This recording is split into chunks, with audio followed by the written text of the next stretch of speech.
Man, if there's one thing I need some coffee. In a real way. And I mean coffee on coffee on coffee on coffee on coffee, y'all.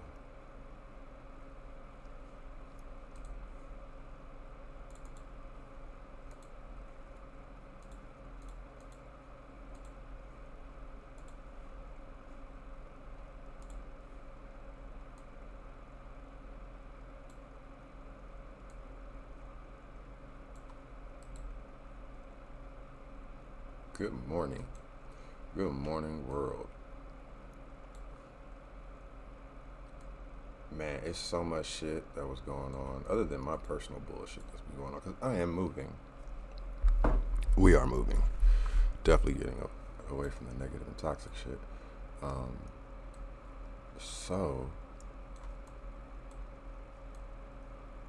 I wonder if I can re-listen to this Trump thing that was going on last night with Elon. I know a lot of people missed it.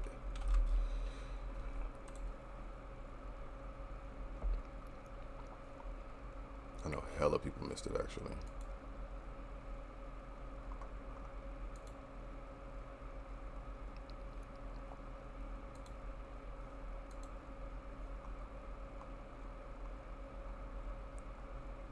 Elon never sleeps. He's like me.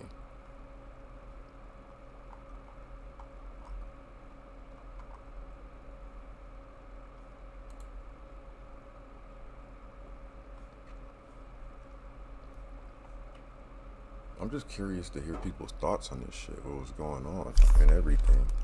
All right, hello everyone. My apologies for the late start. We unfortunately had a massive distributed denial of service attack against our servers. And this out by saying, appreciate all of y'all who have been rocking with me, supporting, been there throughout the years. People that I've helped, you know, I can't necessarily say those that have really helped me, other than like my day ones, like family, like my mother, Jatana, my boy Nick,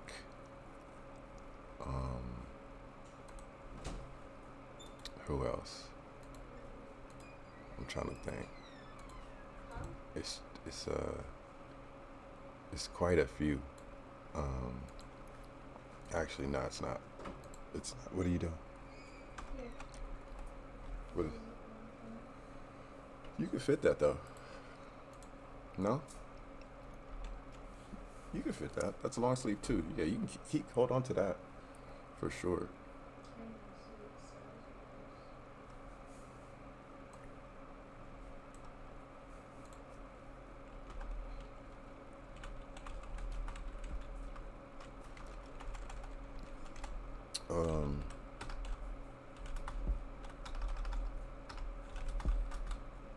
Yeah, it does not say anything about the size. Let me see.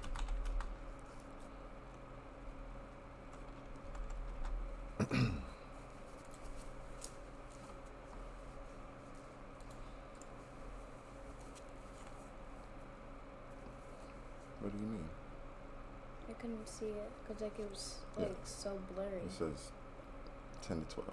That's a large. 12. So that's definitely the size that you're in now. Like, this is definitely your size. Girls are... I'll let you read it. Go ahead. What? Girls, You remember what it says without looking? girls are Shut the door. are beautiful, smart, awesome. Dang it. Those are the only lines I know. Oh, strong, creative, dreamers, and kind. Those are the only ones I got. I mean, I only got 2. You can keep it. Put it right here on this pile. Let them keep them. Which one? This one? Yeah, that's the pile, because that is the pile that we're giving away to other little girls. You can show them your outfit for school.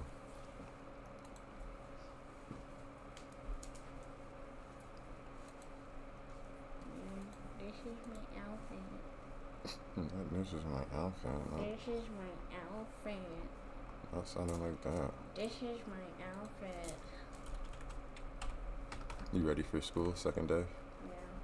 Second day, 4th grade? Actually, I'm kind of nervous because I wrote something in the worry box. So, one of the 4th grade teachers have like a worry box, and basically I wrote like something, and it said Elias is staring at me while I was peacefully trying to close my eyes, and I was just like closing my eyes and listening at the same time.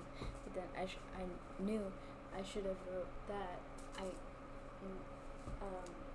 One of my teachers, Miss DeForno, when we were switching back, she told me I can't she told me I'm not supposed to close my eyes and listen at the same time. And then I said, okay. And then I actually regretted it. Wait, what do you mean? Because I was tired. I was tired, that's why. Because we were like in the pod.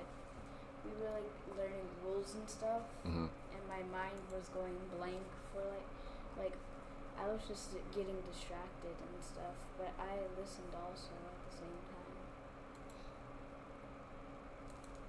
Okay. You didn't get in trouble for it, right? No. You really got up and got dressed this morning. Mhm. You look cute. I didn't want to She got up earlier than me. I was worried. No, because I didn't sleep at all. Because I slept after I got back from school. You Because I was so tired. They want to see the fit, probably.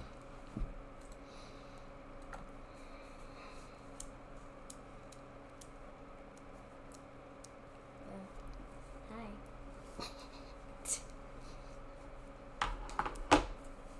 Hi.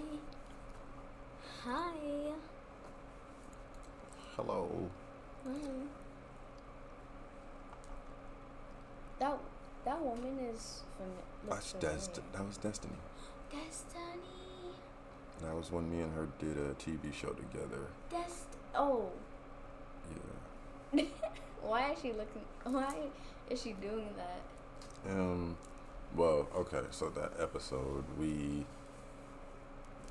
did voiceovers. So we reenacted a comedian who was saying and speaking on,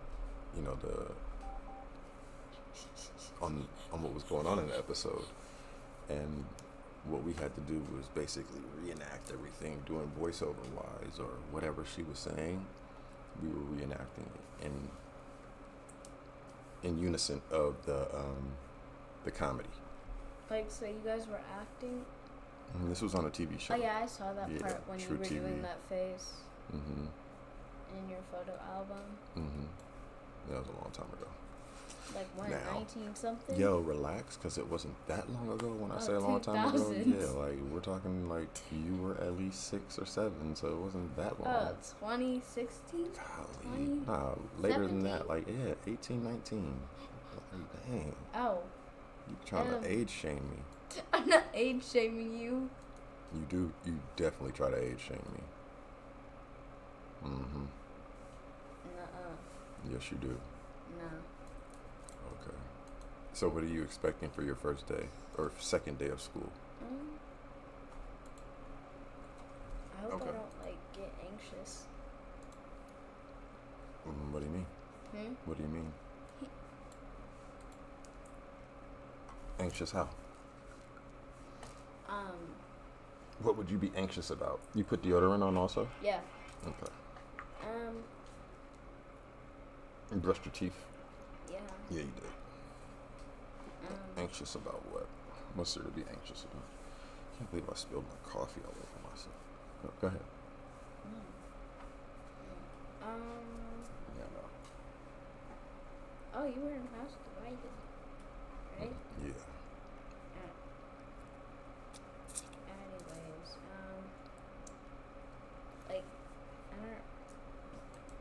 anxious about, cause Miss Beale said that when we about the thing, the worry box. Mm-hmm. Oh, about what you said? Yeah. And I messed up, and I should have said that. Is it because you said it about somebody? No, because it was just like, it was like getting annoying, and like I was getting worried also because like it was just weird that someone kept staring at me. Hmm.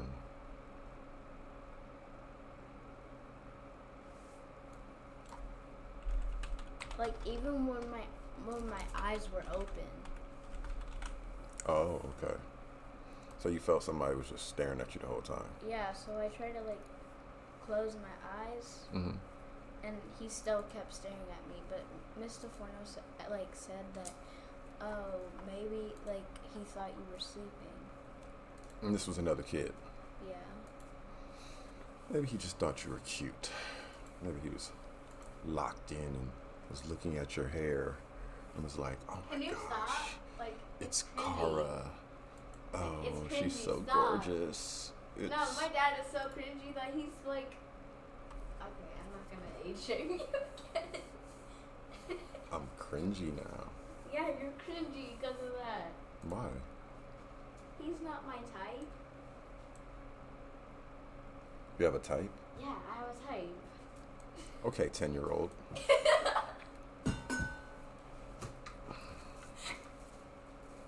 Why are you falling all over the place? Because I can. What's your type? Let's hear it. I'm not telling you. Might as well now. We're all curious to hear. No. You have a type at 10. I didn't have a type. I still don't have a type. So what's your type? You don't have a type? I don't. I mean, hey, it's 2024 now. People at a young age are having types. What is your type? I'm not telling It's you. 2024. People at a young age are having types. Oh, Elaborate on that for me, please. Huh? Elaborate on that. Where the hell is the aunties and the uncles in the chat? Like, where are y'all at? Y'all ain't even here. Y'all not saying shit. I mean, y'all not saying nothing. Y'all don't. Y'all want to Did you help? look at the views? Yeah, it was people in here, but they're not saying nothing. So Right, because they don't want to talk. clearly, Why are you forcing them to talk? you're right. I shouldn't. I'm not I forcing them don't to do talk nothing. when I look at videos on TikTok or YouTube. This isn't YouTube. I know that. Or Twitch, or Twitter, or anything. I even know how to use those apps. Mm. I wish, but I don't. All right. I get you. Yeah, I'm still trying to figure it out myself. Oh. Like, Oh. what's your type though? Oh. Yeah, so I met like an 11-year-old on Roblox. It was a boy, and then like he had a sister. I think his sister was like older than him, but his sister told me his age, and like I was like, oh. And then when we were private chatting, he asked for my Snap, and I said I don't use Snap. And then his sister said love at first sight.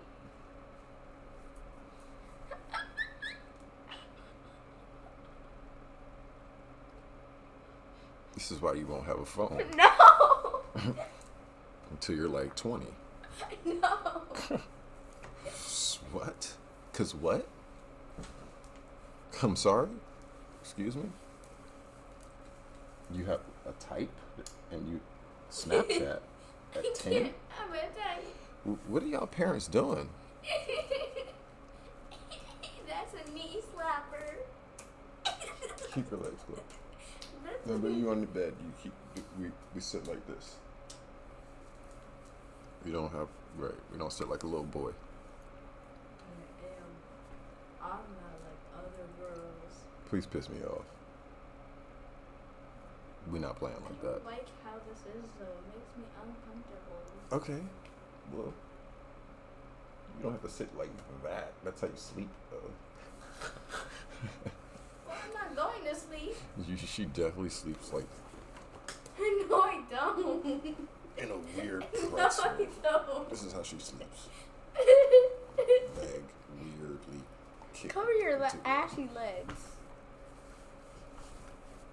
Did you put some lotion on? Kids be really, really rude. Because you parents be rude to us also. Kids be I hope mad you noticed rude. that. Kids be mad rude. So are you parents. How? Like how? I thought you already found out. That's crazy though.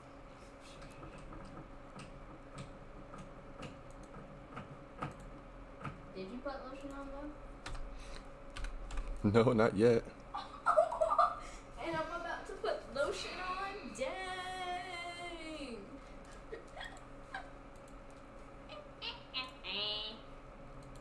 I'm like the first one to put on lotion before you. That's crazy. No, okay. Today, for the first time, this child got up. Is it the 10th time? Today, for the first time, this child got up. No, because I didn't sleep last night. Because I slept after I came back home. And I woke up at 9:40. You did sleep a long time because, school kicked your little butt yesterday. So, you did do that. So, what was the difference between 3rd grade and 4th grade for you? What do you feel like what a big difference was? I feel like that we just start the difference between 3rd grade and 4th grade is that at the start of the day, at the start of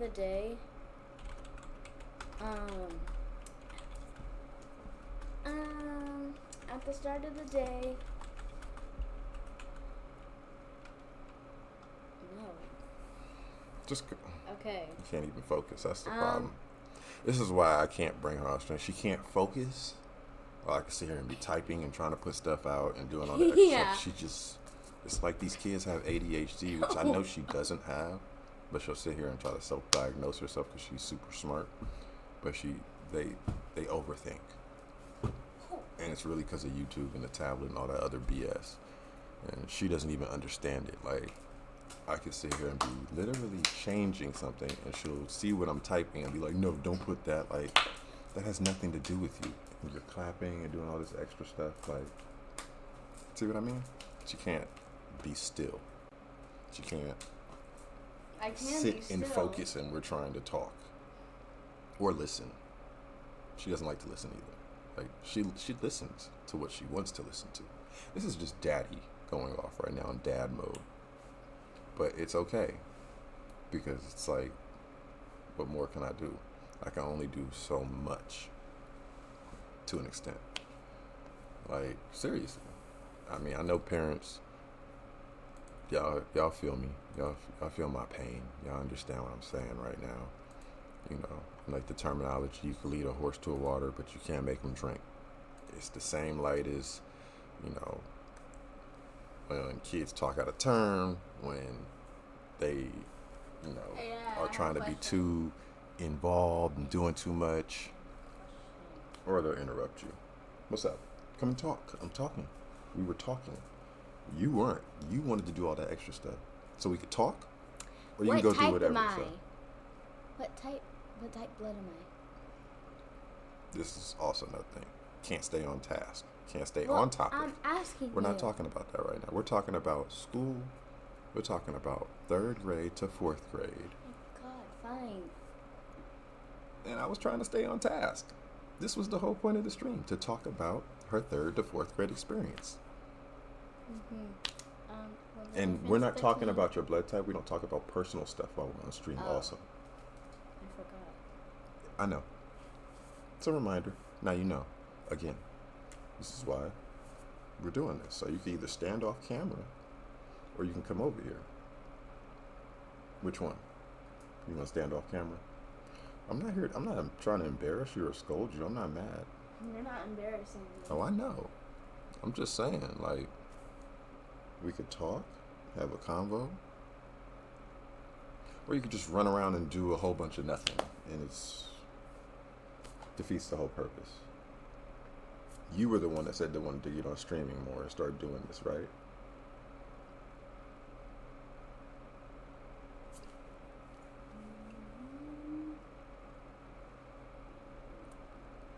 No? You're supposed to say I'm all ears, actually. I'm waiting because she didn't say anything. I said, What's mm-hmm? Yes. I don't know what that means. Yes. And then with attitude, like, what is that? Who has time for that?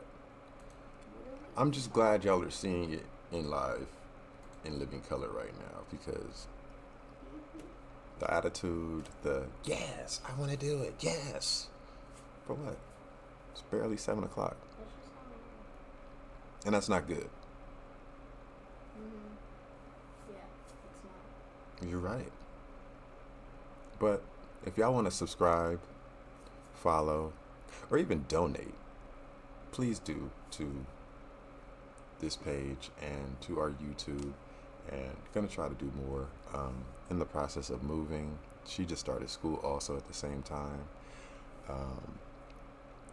I don't know if she's actually gonna do this seriously, because she's obviously off camera and having an attitude, because she can't stay on task.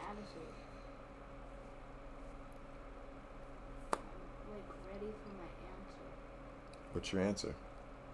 The difference between 3rd and 4th grade was that in the first... Can't hear you. You're over off camera talking, and come on. What are you doing? Let's go. They want to see you in your pretty outfit. And they want to hear your experience. Come talk into the mic. They can't hear you. Let's go.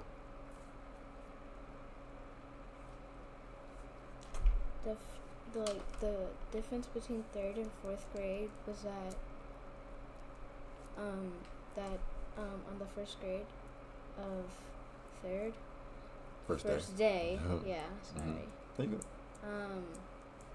We got to start off, like, we didn't really, like, go over any rules, because, like, it was I think we did, but, like, we were also, like, learning. She's camera shy, y'all. Don't worry about it. She's not camera shy. She all of a sudden wants to be off camera. I don't know why. I'm anti-social like you. Apple doesn't far fall from the tree. Go ahead. Well, are you? Never mind. Go ahead. But why are you laughing? Because you just go ahead. Finish, baby. Okay. Anyways, we just like we were learning about our agenda like in 4th grade, and we were also going like we were playing Blookets too. Mhm. And it was like about language or social studies or math. Well, not math, because that was in Miss Higgins' classroom. Mhm. But yeah, and then we got to learn about math. The first thing I think was like about centimeters of the square or something. Mhm. And then we got to multiplication, but I think we were already at multiplication. So you're doing a different form of multiplication now. Mhm. What do you think your favorite subject's going to be? Probably writing and reading. Right, you said technical writing, right? Y'all were doing that now? In 5th grade, we're doing more tech writing. Okay. We like that. We like that. What are you looking forward to the most for this 4th grade year? Just the same as 2nd grade. What was 2nd grade? 2nd grade was like, it was basically more fun than the other 2 grades that I was in, because like we got to have more like fun than the other 2 grades that I'm in right. Well, not 3rd grade, but I just moved to 4th grade. Mm-hmm. But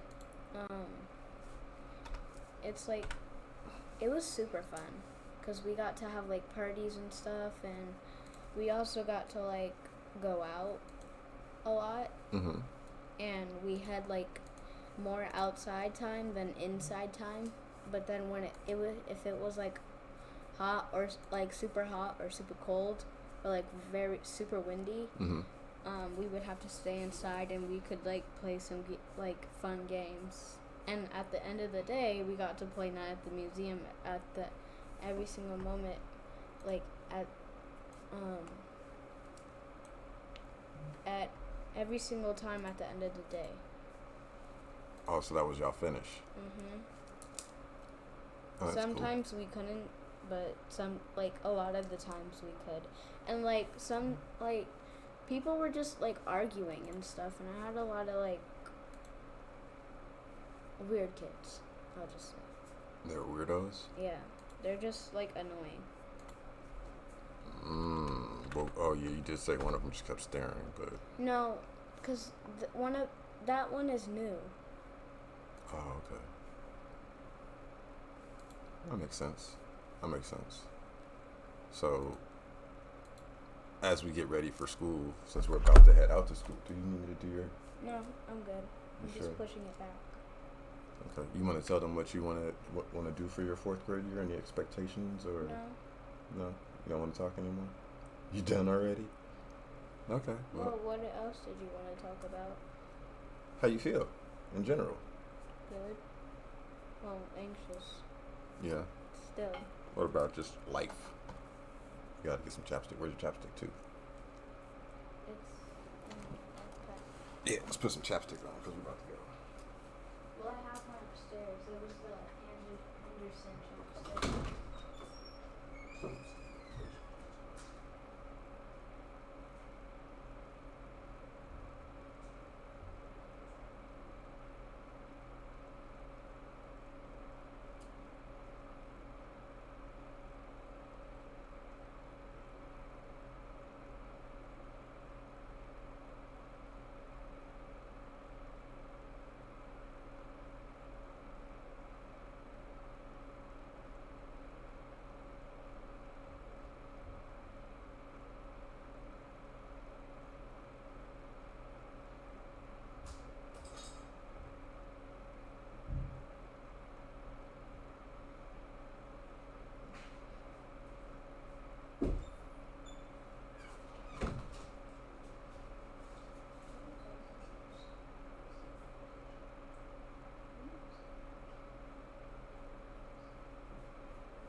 Well, definitely gotta get all this stuff.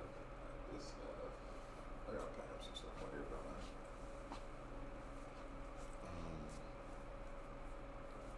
Which is cool. There's no other new, you don't have anything else that you want to give away to charity, to little girls? Anything that needs to be washed? So wash and stuff. I put the clothes that from yesterday in the hamper. Okay, cool. Got those in the hamper. What else do you have? Backpack, extra pair of clothes. Brush your hair. You want a banana? No. No? Thank you. It's time to go. Where's your tablet? I'll just charge it upstairs. Okay. Let's skedaddle then.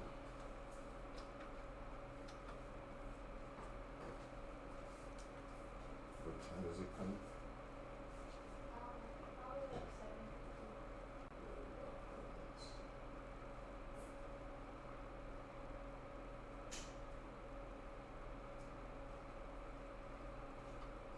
Probably like 7:50. Or is it like 7:57? Something like that. Something around that nature.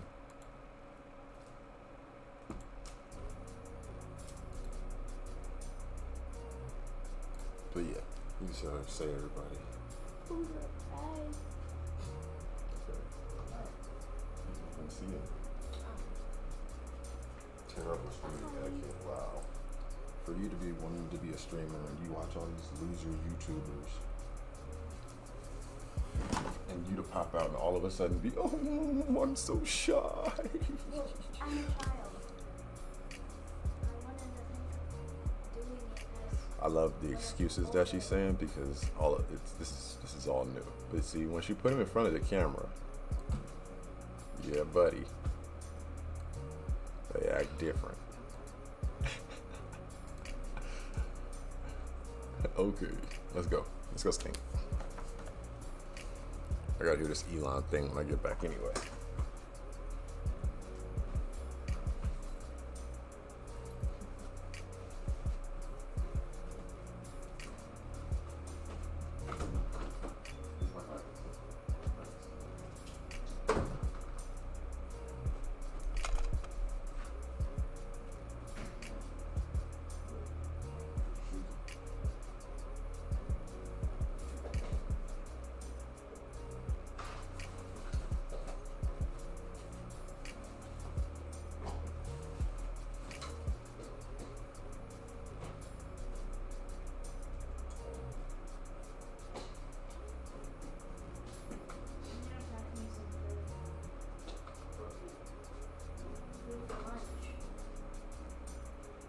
Don't y'all have food there? What are you gonna put in? But it's time to go. You wanna do all this when we leave. This is what I talked about. You did this before. That makes no sense. Let's go. Get something. Get a banana.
Feeling welcome makes every experience better, like apartments that are pet-friendly, resorts that are family-friendly, and universities that are transfer-friendly.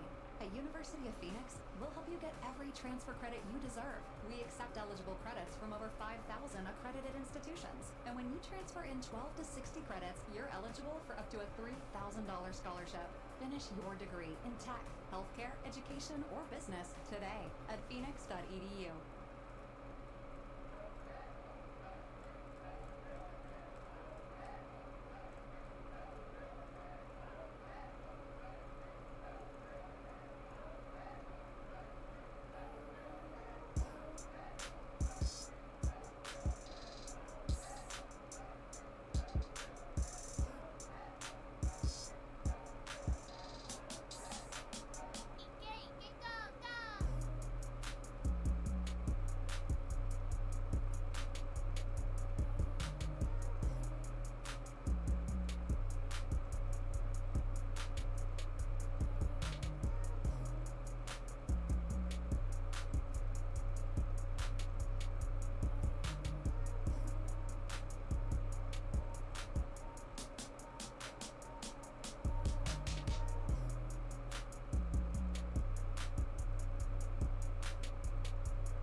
from State Farm. I'm winning.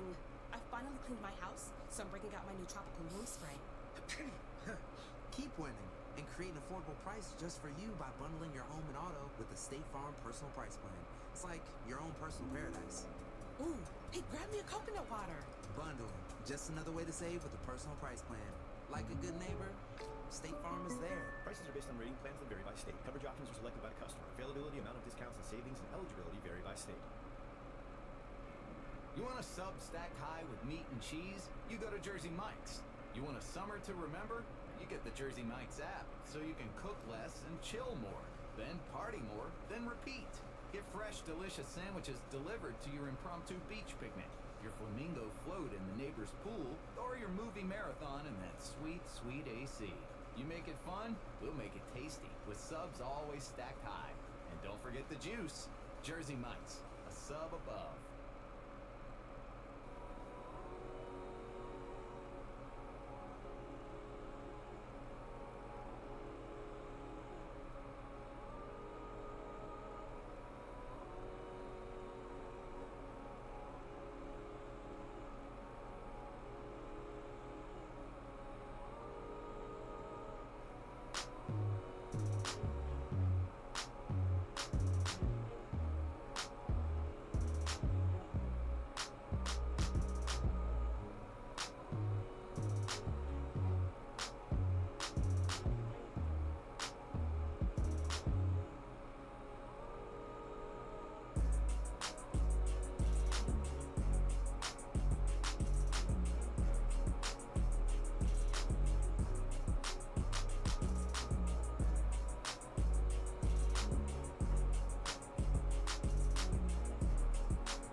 got her off to school.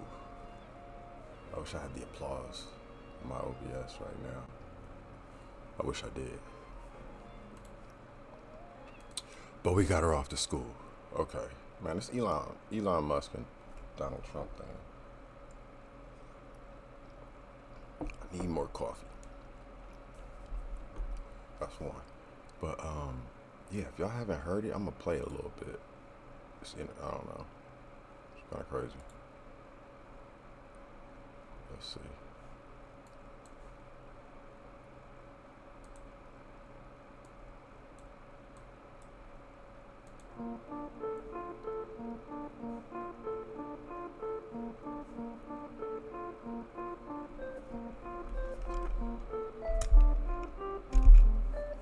I'm just replying back to emails and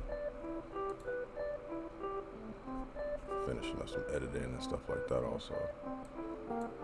I had some advice from some folks about the content that I should do, especially the ones that I'm doing right now with me versus all the pro football players and college football players. I need an editor and someone who's good with thumbnails.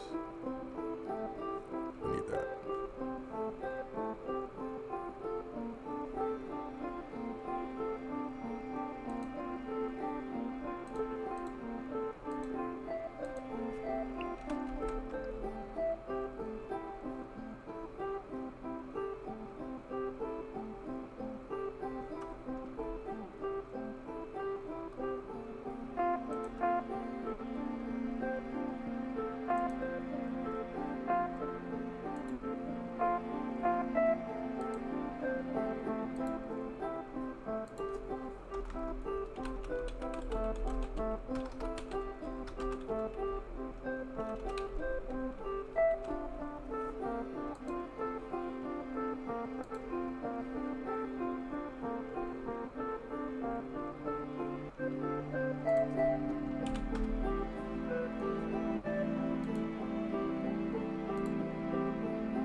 forced to. Maybe this is what I have to do. Maybe I have to start talking. You know. But y'all might not like what I'm gonna say. And the thing about that is I really don't care. But this is on the set. That's what we're gonna call it. This is on the set. Live. So, we're just gonna as that boy from Snow in the Bluff said, keep that motherfucker rolling, keep that camera rolling, let's go. But I'm curious to hear, because I didn't really listen to what Trump was saying and all that shit. What they spoke on last night. And I'm not really big on politics, to be honest. But it's very interesting because of the dynamic of how politics are moving. And in my opinion, I feel like it's just a popularity contest now. It's not really about logic. You know, it's money, it's corporate, it's everything else under the sun, an umbrella, conglomerates, you know, but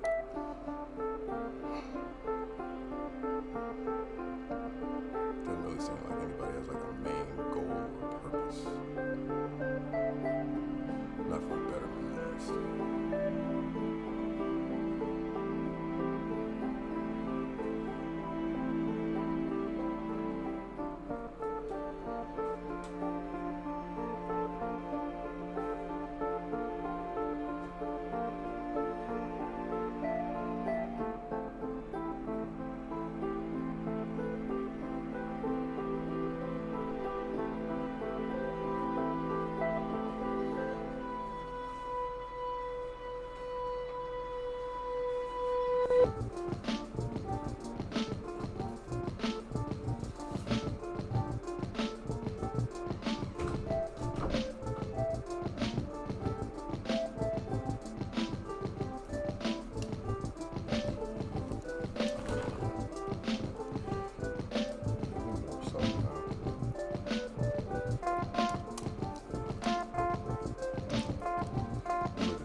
Change.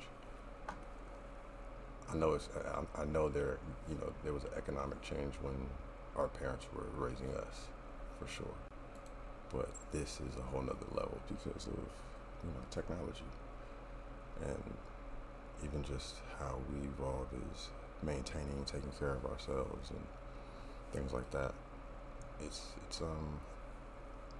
night and day, which is sometimes why they can't keep up.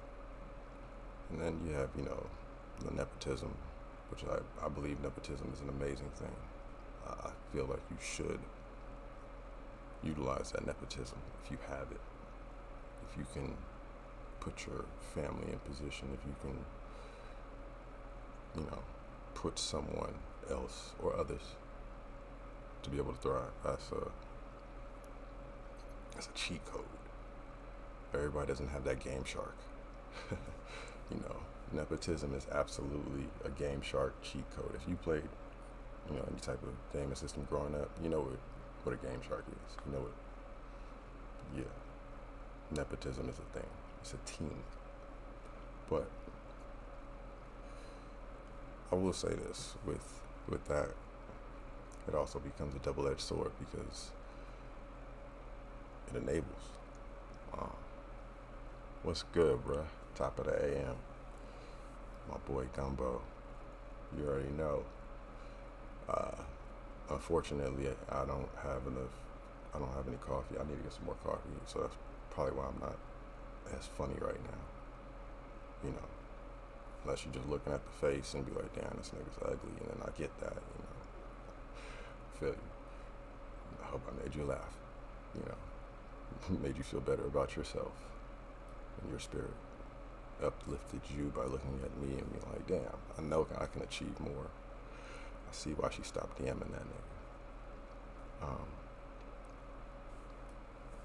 Sorry. Shout out to us medium ugly guys. What's good, man? Hope everything is solid with you and your family and your daughter. You already know. Dad gang. Gang.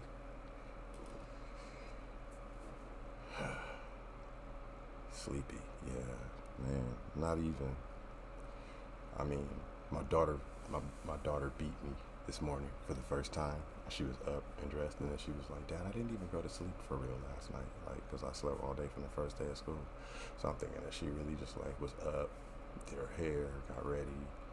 Platform you on, bro? OBS? Yeah, I'm on OBS right now, but it's going to Facebook and it's going to Twitch right now.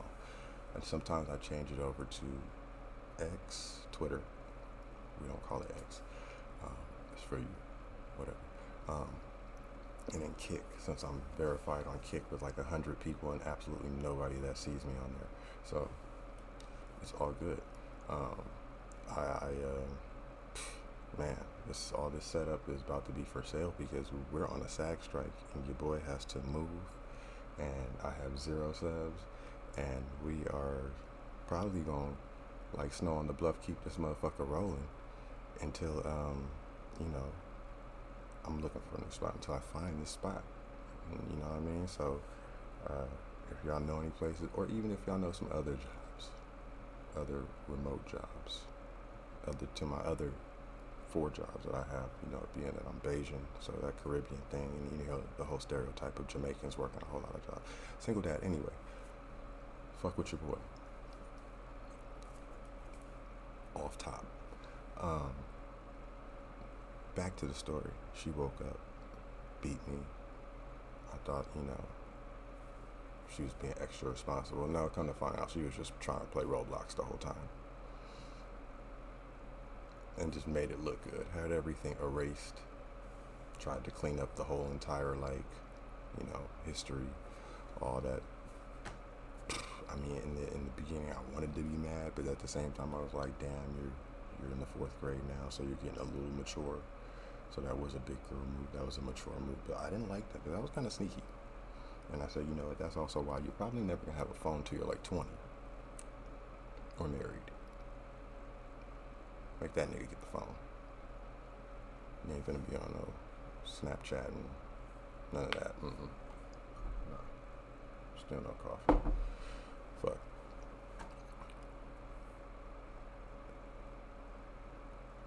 Roblox, bro. Roblox. Then she was like telling me about first day of school. There was a boy that kept staring, so I told the teacher. I'm like, boy that kept staring? Yes, CCW holder.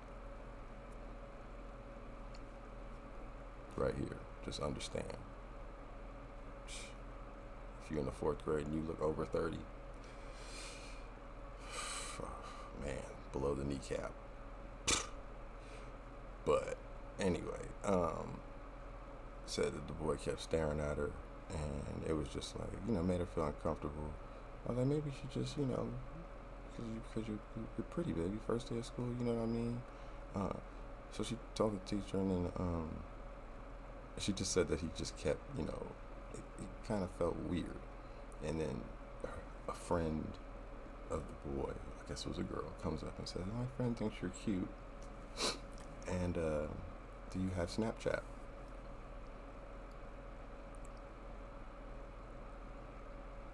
This is what she tells me. So in my mind, I'm like, Snapchat? Cute? What? So, yeah, being that I was ready to just go ahead and get the lockbox ready before we were taking her to school today, I was like, yeah, you're not having a phone until you're 30. Like, it's not happening. Got kids asking you questions like this right now? Nah. That's out. Like, we're not doing that. Because, now, what do you mean? Like, no. Nah. No phone. Don't worry about it. You keep your tablet, keep it that way, do the incognito thing. Stay out the way. That's how we doing it. I don't trust it. These kids out here in fourth grade with Snapchat. Why? Why do your kids have Snapchat? Do they have Hinge too? And Bumble? The fuck? The fuck is wrong with these parents, man? Like, what is y'all doing? I don't get that. Like, but I'm glad she had awareness of knowing, and just having that feeling. But it's like, man, what are these kids on? Y'all having Snapchat in the fourth grade? I told her I wasn't even thinking about girls when I was at that age. I was like, baby, I was loving dance and sports, and I wasn't into that type of stuff. Now these kids they just they're talking about gender and just the stuff that's being pushed, and it's mind-boggling. Like, especially as a dad, like, I'm a dad. I can only do so much as a dad. The woman stuff, like, I can't do all of that. You know what I mean? Now, and I'm not a dummy.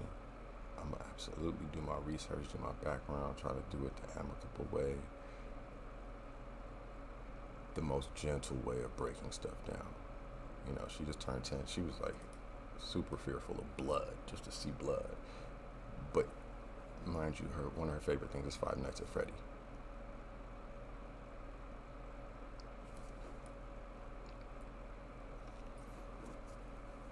Come on.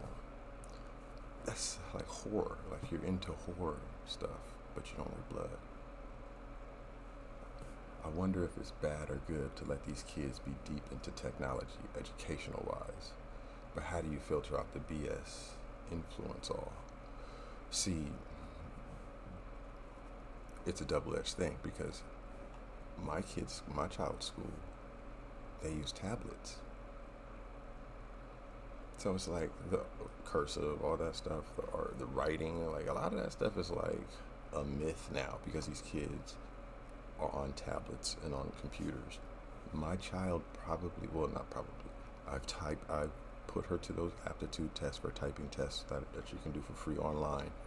She's legit typed over 45 words per minute. She's done it consistently. That was her maxed out. But almost 50. Like, we're talking about 8. You know what I mean? Like, this is 8 years old when I first started doing these tests. Like, looking at it, like, you're a little quick. You're a little quick on the keyboards, like, and I think that's helped a lot. The YouTube, you know what I mean? A lot of it's helped. It's in a way, but in a way it's bad because of the exposure of them. A lot of kids suffer from ADHD. A lot of kids, are a little too unfiltered and too exposed to mature and adult content, innuendos, things that should not be exposed to a child. Because the way I grew up wasn't normal, for one. But two, to know that and hear to this day, from like the 90s, a child should be, in a child's place, when grown folks are talking, you know what I mean? Like, a kid should be seen but not heard. I know y'all remember that one. A child should be seen but not heard. These kids like to be heard because of how YouTube and, social media and what they see and perceive, and then the attitudes and just what they're into. So, a lot of also from the adults, from what they show their kids that are making money on YouTube and content, they let them just do whatever. Now, I don't know how it's going to be when they're a lot older. Some of them are doing fine and just making a lot more money, gravitating. It's not really the Disney effect. Because if it was the Disney effect, a lot of these kids would be fucked up and confused, or probably lost their minds and worse. Because we can just do compare and contrast. If the Disney kids were in a social media era, would they need Disney? My mother was a choreographer on the Mickey Mouse Club. Justin, Christina, Brittany, you know, JC, all them kids, like Ryan, would they have needed Disney megastars in a social media era? These kids are now that type of genre, what they were back then. But everything is controlled pretty much through them and their IP and their parents. So, of course, where it all starts with the parents, but also the influence of Hollywood and companies and brands and stuff like that. It's just another form of changing over and corporate manipulation and stuff like that. I don't want to get too deep into that, but, you know, I've literally seen it from where being a SAG actor, you could not be in reality shows. You could not do social media stuff unless you're getting paid, unless you're doing all that. That was a no-no. You could get your SAG membership taken. This is before SAG after. That's how long I've been in it, since I was a kid. You can get it taken. Now, they're hiring influencers that have no SAG rates, that have no SAG membership, and they're hiring them faster than they're hiring actors. We're on a strike right now, literally, with video games. I work on Madden, EA, doing motion capture acting and stunts. That's, you know, up in the air with a lot of stuff. So it's a war on it's a war on the mind of our kids. Always has been, but it's everywhere. It was in school books and in some of the films, but now it's all over. Well, art imitates life, and we are literally in a Truman Show. We're in a simulation. We're in the Netflix. It's being, boom, puppeteered. You know, that's all in front of our faces, though. I mean, you can look at streaming. Streaming became the biggest thing, right? But now you literally have streaming companies between Comcast, Apple, Disney, creating their own platforms together. They said, hey, you know what? We're gonna reinvent. We're gonna create cable television and put the wheel on it. Reinvent the wheel, baby. They're literally reinventing the wheel. My comments keep getting deleted, but I work with middle school students who are completely oblivious to life matters. They have no textbooks, only Chromebooks. My child. Boom. I have books. I make my daughter read, but they only use Chromebooks. They only use Chromebooks. Yeah, I only saw the Duck song. I haven't seen any other comments. I don't know why I keep getting deleted. I'm sorry. They can tell me the Duck song and talk about Drake and Kenny, but not about hygiene. This is very much true. And that's why a lot of stuff, like with my child, I make her, like, you know, of course you teach hands-on, but sometimes you have to use, unfortunately, that form of manipulation using YouTube as a tool. It is a tool. And you know, even looking at movies like, I've said this before on stream, Surrogates. If you've seen Surrogates, if you've watched that movie with Bruce Willis, and Bruce Willis is a prime example because I'm not sure if it went through, but I know that he had his IP, his whole intellectual IP, ready to get bought out if it wasn't bought out because of how he is right now with his health, and he's like completely not here, unfortunately, which he might honestly be on another energy.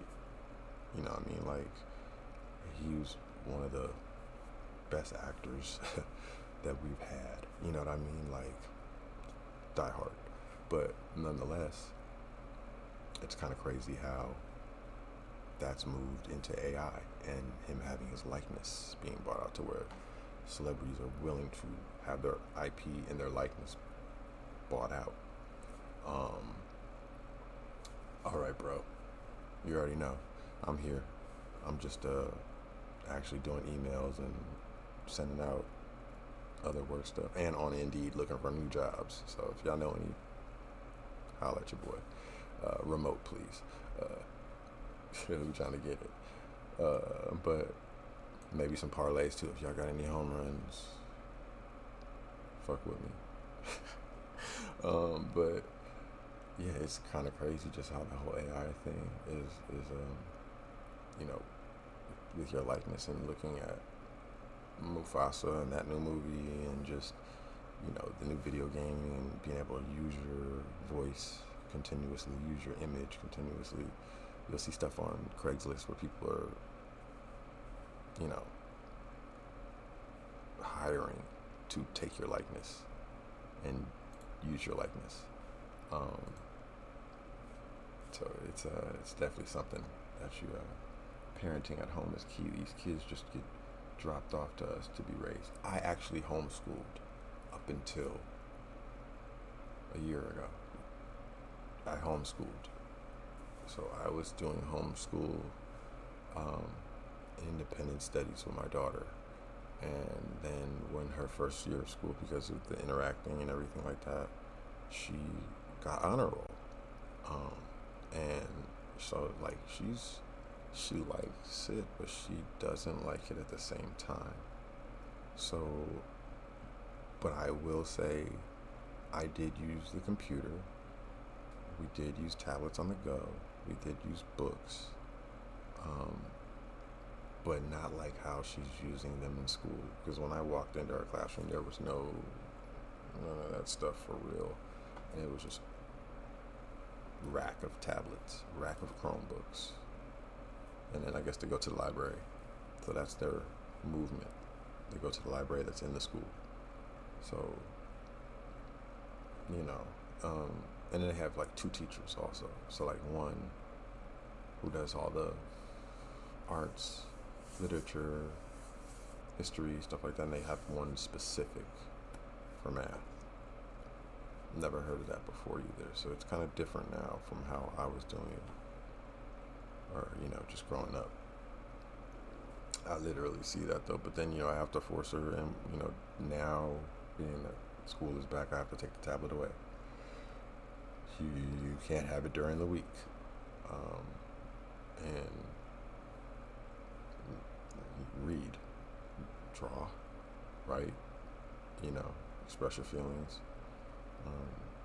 So even more so now, like I said, trying to move, and it's been a little bit tough because of this industry, and when you're trying to find the right place and right area where it's safe, and just, you know, where, you know, you don't want to just be irrational and just make a dumb move. I've learned my lesson with that, you know what I mean? Just even being in Los Angeles for so long, and then you don't want to maneuver incorrectly. And, you know, you have a lot of people that will say they're for you, but they're absolutely not. They're only for you for the access. So you gotta be careful of who you're dealing with, who the energy. And I'm moving around with a child. I have a daughter. Like, I'm not just, you know, I can't be around certain people. That's why I stay to myself. Most people, they don't see me. They see me on stream unless I'm working. That's it. So it's been me and my little one for, yeah, quite some time. Definitely, my mom has been like a very big help. Even though we're far from each other, she's been an absolute help for real. Since, yeah, and, you know, especially when you don't have a support system, and it's just you and a kid, like, and I'm raising a daughter, so that's even more like, for me, it's like,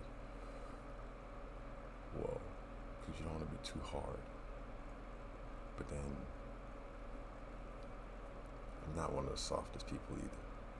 Played football for 12 years, professionally, internationally, you know, I hit people for a living. You know, like taking people out was my wake up.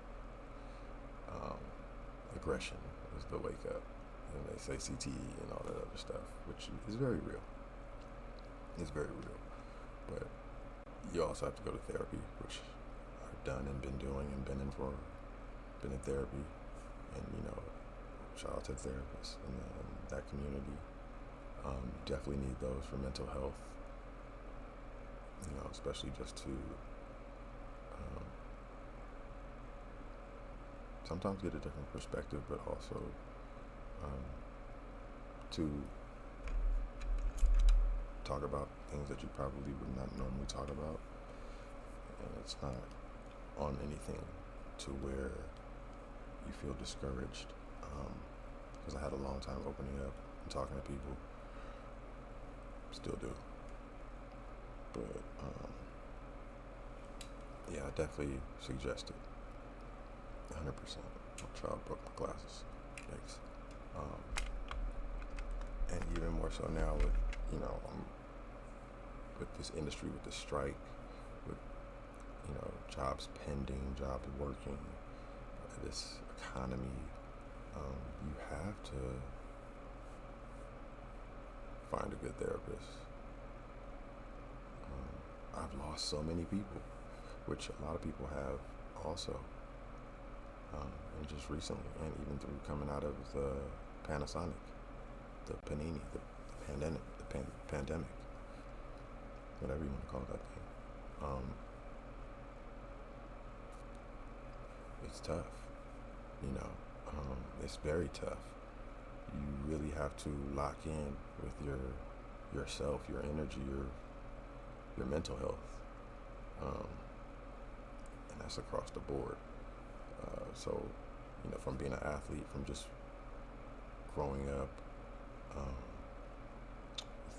a lot of siblings, a lot of step siblings, and just when you're dealing with a lot of people's energy and it's a different time, you have to really step back and sometimes just be able to talk.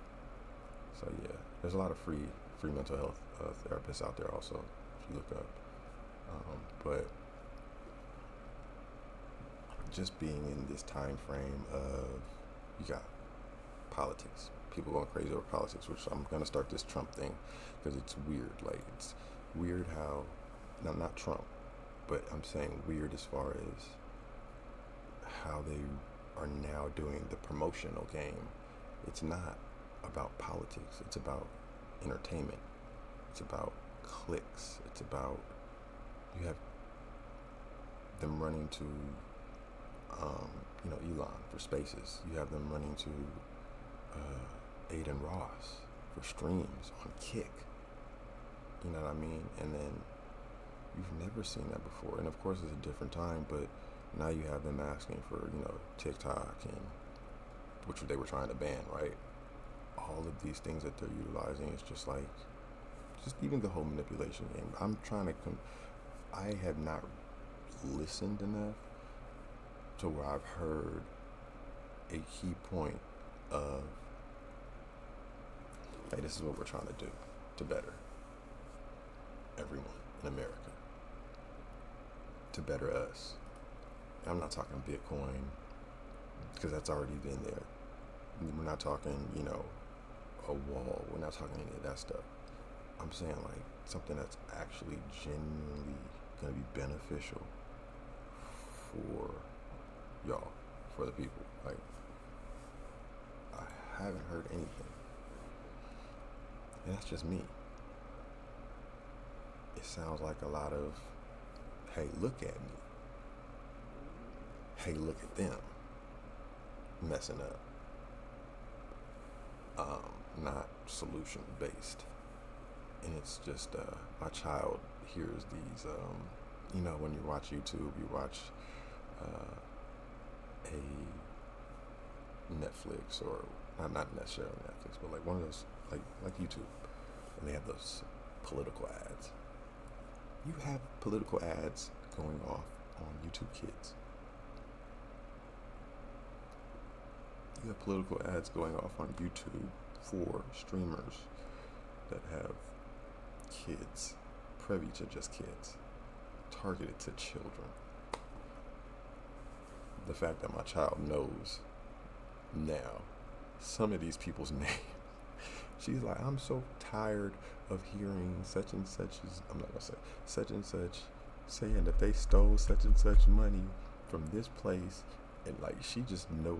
It's like hearing commercials, like how, you know, those jingles that kids will always, that we used to hear. They're magically delicious. Those political ads are like jingles now to these kids. That's so weird. Hey y'all, like, it's terrible. You have children, you have your kids watching YouTube, and they are listening to a political ad on a content creator that's targeted to children. Like, what are y'all doing? And then it's just toxic. The toxicity of it and what you're hearing, even more so, is even more crazy. Like, I haven't been to my daughter's school yet because she's just started, but I do want to spend a day there just to hear what these kids are talking about, because, you know, she just started 4th grade, just turned 10. They're talking about gender. You know what I mean? They're talking about adult things, adult innuendos, like things that they should not be talking about.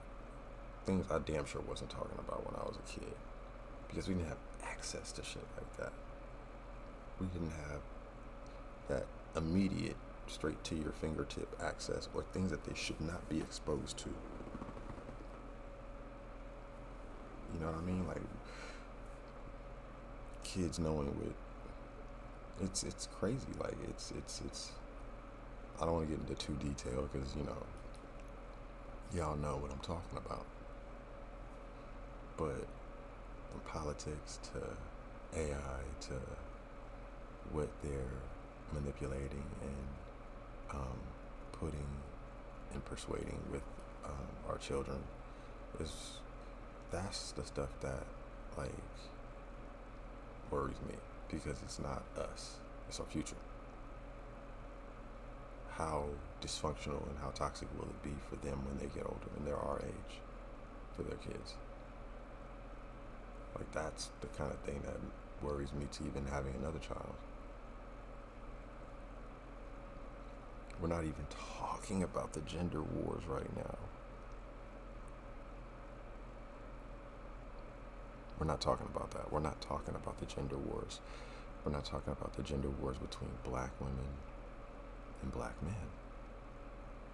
We're not talking about the gender wars between dating and courting and marriage, and just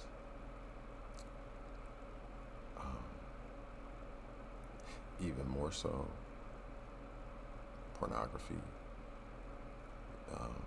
you know, legal sex, prostitution, pedophiles, like predators. The shaming is gone. We don't shame anymore, and we glorify the negative. This is all just off the top of my head, mind you. Just, these are my thoughts. I don't know how, you know, time is not guaranteed. Nothing is. Have no idea how much longer, you know, we'll be on this astral plane, or my energy will be. So this is all just intrusive, all and also knowing thoughts, but in reality of what we're in. Like,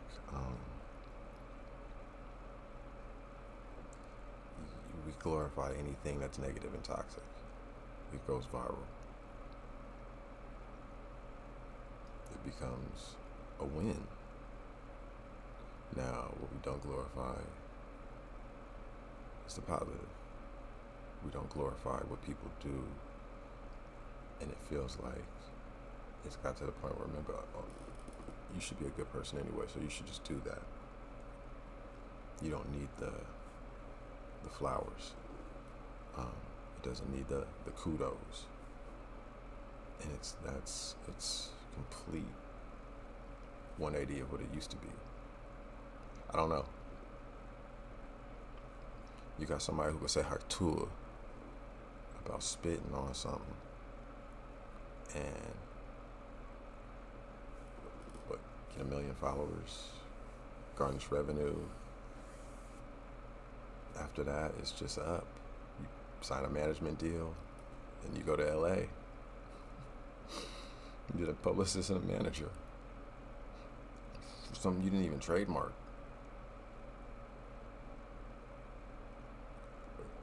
That's reality now. There's no glorifying the real. It's only glorifying the fake.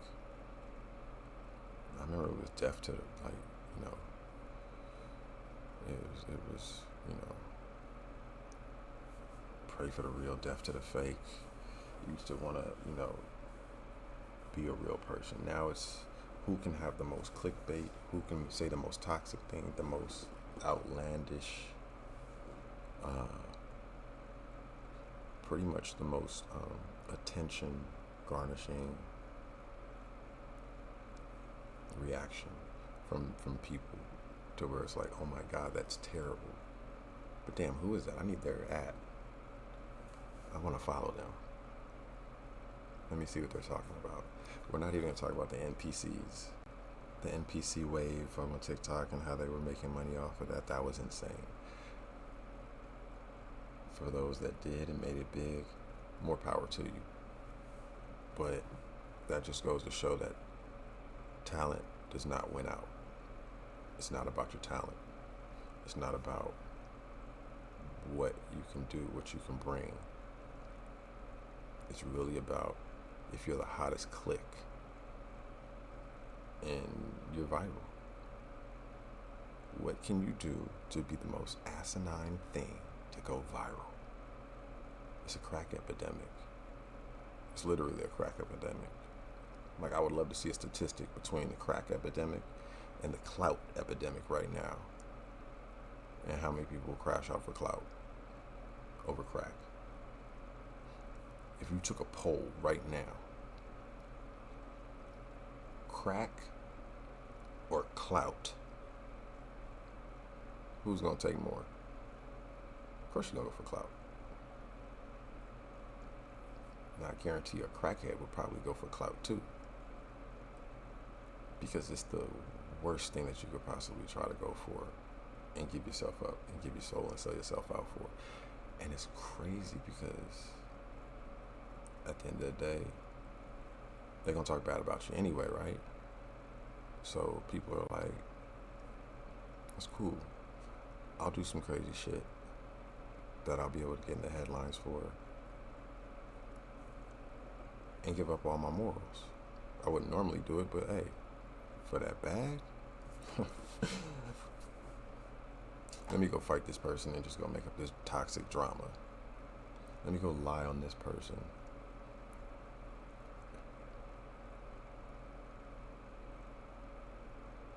You know, B-Dot and I have been making music for eons, and boom, Sexy Red and the Madrid of brothers pushing drug culture, get the push.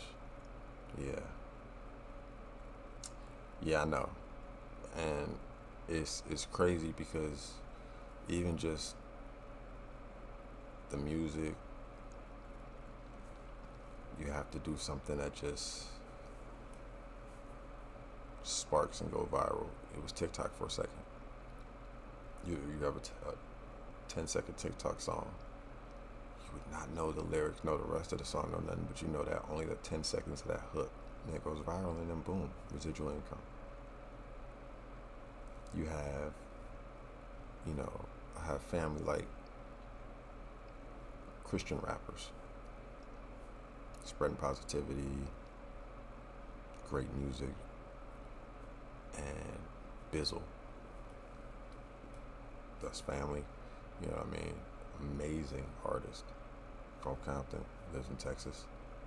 And you have people that will pigeonhole and, you know, will talk bad about it but they gonna talk bad about religion anyway. So it's like anywhere that they feel that they can gatekeep, they're gonna try to. That's just what it is. Like, now I guarantee if he sold his soul and was like, just was like, did away with the whole Jesus talk and started talking crazy, he probably would go viral. He probably would blow up because it would be ex-Christian rapper. And then, of course, they're going to talk about the negativity and talking about God and, how being backsliding and going against everything. And then, set a whole nother tone. I can give you a prime example. And he actually, I met him because he rocks with Bizzle. No Malice. Pusha T. You got No Malice. Malice, the Clips, left the Clips, changed his name from Malice to No Malice, went to the Christian rap culture. Did you hear about him after that? Did you hear anything from him after that? I did, but generally speaking, no. Did you hear that the Clips were coming back and making a reunion? Yes. Because Push has still been holding it down on his side with everything he talk about. Push is one of my favorite artists. But nonetheless, in order to come back and make that jump, you have to come back to that mainstream and to that toxicity, regardless of what it is. And another prime example is Mace. Mace's son, Betha. Great dude. Mace is a prime example. Went from bad boy, went top artist, went to religion, Pastor Mace. Then you didn't really hear about much from Mace when he was a pastor. And then we fall into a pandemic Clubhouse era. You heard about the negativity of what Mace was doing as a pastor. Even though it was really minuscule, it wasn't that big, but you would hear about it. And then now, Mace has one of the hottest podcast shows with his best friend because he's back with him. And they're making a crazy amount of money doing it together. Talking crazy. Nothing to do with religion. And aren't you still Pastor Mace? But people ain't looking at it like that. They looking like, yo, it's Cam and Mace. It's the best friends. They back. That's it. That's the hot topic. That's what's up. That's all we worried about. So, toxic and, that's what wins right now. That's the hot bag. Like, that's crazy. I could do so much toxicity. Lord, we ain't even talk about, I can go back into the T-mails, my sidekick. I ruin a lot of your WCWs and a lot of your wives' repertoires if we went into that bag, because that's still saved off in the Yahoo, so don't even trip. Yahoo still saved off to the Gmail. But nonetheless, why would I want to go that route? Why would I want to chase clout? That's not my bag. That's not my stilo. That's not my crease. That's not how I get down, like, ever. And it's crazy because I can literally pick up the phone and call certain people that y'all idolize and that y'all look up to. And they regular people too. And as much as I wish I could pick up the phone and ask for help if I ever needed it, I don't have that in me to do because it's a pride thing. And my pride is very strong. And yeah, I might need help right now because I'm not sure where things are going. And I'm not saying as far as like I need money, but I'm saying as far as direction with stuff. Because I'm the one always giving direction to everybody else. I've not really been in a moment where I didn't have a plan C, D, E through Z. If that makes sense to y'all. Why would it take a bunch of Why would they want a bunch of brainwashed kids? What you mean? Why would who want a bunch of brainwashed kids? I don't think they want kids brainwashed. I think they want them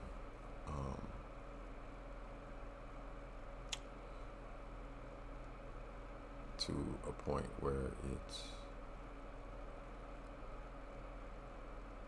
I'm trying to figure, because I've grown up and been in the workforce at some point. Yeah, but you just kind of said something that's not going to be around in a long time. AIs, workforce, automated. A lot of workforce is going to be gone when you have AI robots, when you have automated artificial intelligence that's running everything. There won't be a workforce. They'll have people that will be manipulated, and they'll be in a crash out mentality. Population control. It's always going to be that. There's always that. There's always that underlying tone. So don't ever forget that. It doesn't matter where you're at. I mean, I lived in China. In China, they had a point in time they could only have one kid. They had a second kid, they had to pay $75,000. I don't know how much it was, but to have a second kid, and if not, then they couldn't have the other kid. I only got one kid in the household. Now that has changed. Now they can have two. Now I don't know stipulations of having another after that or how much that would cost, but we don't have that here. You have as many kids as y'all want. Freedom to an extent. And then it's like in this economy, it's also tough. Who's having 8 kids right now? Not me. Like, would I want that many kids?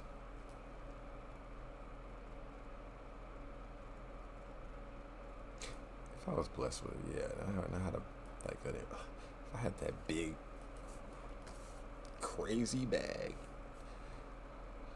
I'd probably be on some Nick Cannon shit too. I had that crazy bag, I'd probably be like Ty Hill too. Y'all would want a lot of pretty-eyed kids running around. Stop playing. I don't know about the multiple baby mamas though. I can't do that. It's too much energy, man. It's too much energy. I can't even talk to a bunch of chicks at once or a roster. Last woman I dealt with, oh my God, that would probably have me relapsing, going back to my therapist and calling them, asking if we can move up the schedule. Yeah, nah, we're not doing that. It's just, people are very hurt. People are very unhealed. People need to heal. I don't know how long healing is, because you know what? People be healing forever. It's just called evolving. People use healing as an excuse also. I will say that. But, yeah, I've made very, very dumb mistakes in dating. Wow, does anybody want to Postmate me some coffee? Because this might get ugly. So, yeah, with dating, I've been a single father full time for a minute now. And it's crazy because 9 times out of 10, I'm probably sure she stalks my stuff. But we haven't talked since like 2019. And if you need to find your life, that's what you should have been doing beforehand. Especially with the first kid. But nonetheless, I'm grateful for the experience, for everything, and for my daughter, and for raising my child now, because it's taught me so much, and it's changed me so much as a person. I used to be very, very anxious, very defensive, very on guard. You know, if a woman ever refers and says, I resemble whatever celebrity outside of Brad Pitt, or an animal that looks like a pit bull, I definitely had one of those type of mentalities. And for me, my daughter's changed all of that. My daughter has softened me, but not weakened me. Don't ever get that confused. And I do remember everything being I am a Virgo. But it's taught me that I have to think a lot more in depth before I do now in how I move. And my issue was the whole embarrassment of not being able to keep my unit together. Because I didn't look at it that way in the beginning. So that was my fault. And for me, it was just, you got to make it. And you got to make it by any means necessary. I was playing ball, I was traveling, I was, I wasn't in that type of mindset. It was me too busy chasing the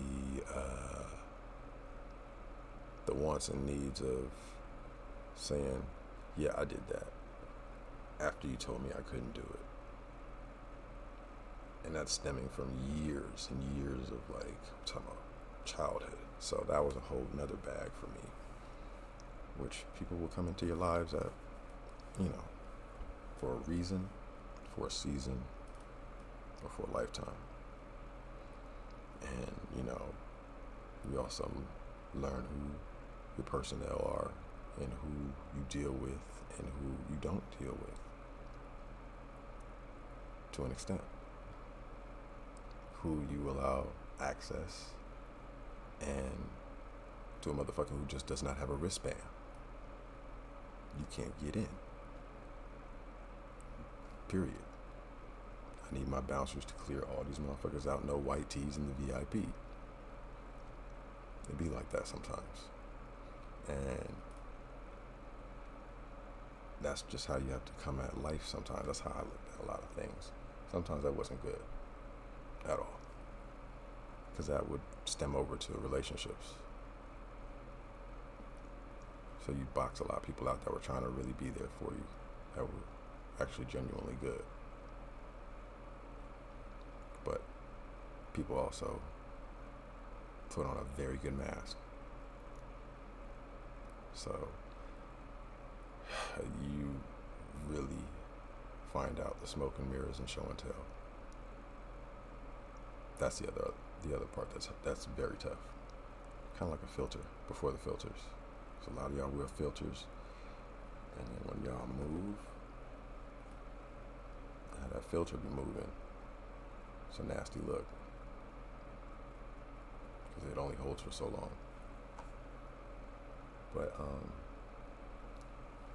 yeah, that's a lot of smoke and mirrors when you're dealing with people. Because people have hidden agendas. You got people that are either they don't have it together, or they're looking to be in a relationship for help, or looking to be with somebody to help catapult off of them, to use them. And then you have people that just genuinely are narcissistic and just don't care. No, if it ain't about them, it ain't pertaining to them. Everything else is null and void. That's just my perspective on people and the things that you see with people and dealing with relationships in any light or genre, friendship, dating, love, anything. You gotta know your personnel. That's the tough bag. And knowing who to keep, and knowing who you have to genuinely release from the roster in the franchise. Thought you were the one, but you're not Derrick Rose. So that's tough too. It's hard to find your partner. Hard to find that in this society, like it goes back to the clout epidemic. Which one is stronger, crack or clout? Crack or clout? Because people only call you when they need you. That's a fact too. That's a tough fact. You know what I mean? It's like, it's weird. Like, or if you need something or need information or whatever, they'll say, man, you good, you got this. You know so many people. That's so weird to me, especially when you're asking them for information. It's like you're not really giving a pep talk. It's kind of like gaslighting, which is another word that people have just recently started using in the past year and a half, and they've been over abusing that, like using the word narcissism, which is kind of fucked up and wild too, how it just popped out in keywords that it's a simulation. Like word of the year, word of the month. Yeah. So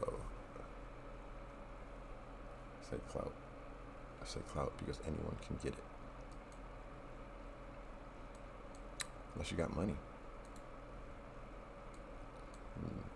Then you get crack. It's a rich man's drug. Hold up.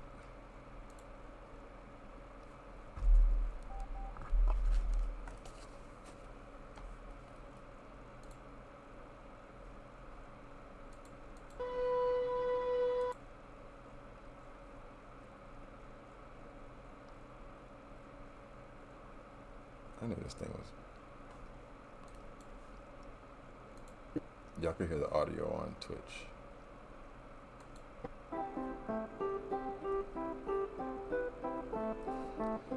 No way that intro was an hour. Man, and down, so I'm glad. Voters who, just trying to make up their mind, so you can understand like what is. What is it just like to have a conversation? So, honored to Donald. Great to speak. We had a great conversation yesterday. As you mentioned yesterday, if we could just record that conversation and post it, it would have been excellent. And I hope we can have something like that today. Well, I think we will. I'm pretty sure we will. And congratulations, because I see you broke every record in the book with so many millions of people, and it's an honor. We view that as an honor. And then you do want silencing of certain voices. Usually those are voices that have something to say that are constructive, oftentimes constructive. And so we have to consider it an honor. But congratulations on breaking every record in the book tonight. That's great. Well, thank you. Maybe we could start off with, the assassination attempt, which was an incredible thing. And I have to say that, your actions after that assassination attempt were inspiring. You, instead of shying away from things, instead of ducking down, you were pumping your fist in the air and saying, fight, fight, fight. And I think that's, the president of the United States represents America. And I think that is America. That is strength under fire. And so that's, a big, part of the reason why I was excited to endorse you as the president of the United States for having another term here is that was just incredibly inspiring. But what was it like for you? Not pleasant. I have to be honest. I said there was blood. I had more blood. I didn't know I had that much blood. The doctors later told me that the ear is a place that is a very bloody place if you're going to get hit. But in this case, it was probably the best alternative you could even think about, because it went at the right angle, and it was a hard hit. It was very, I guess you would say surreal, but it wasn't surreal. I was telling somebody you have instances like this, or like a lot less than this, where you feel it's a surreal situation. And I never felt that way. I knew immediately that it was a bullet.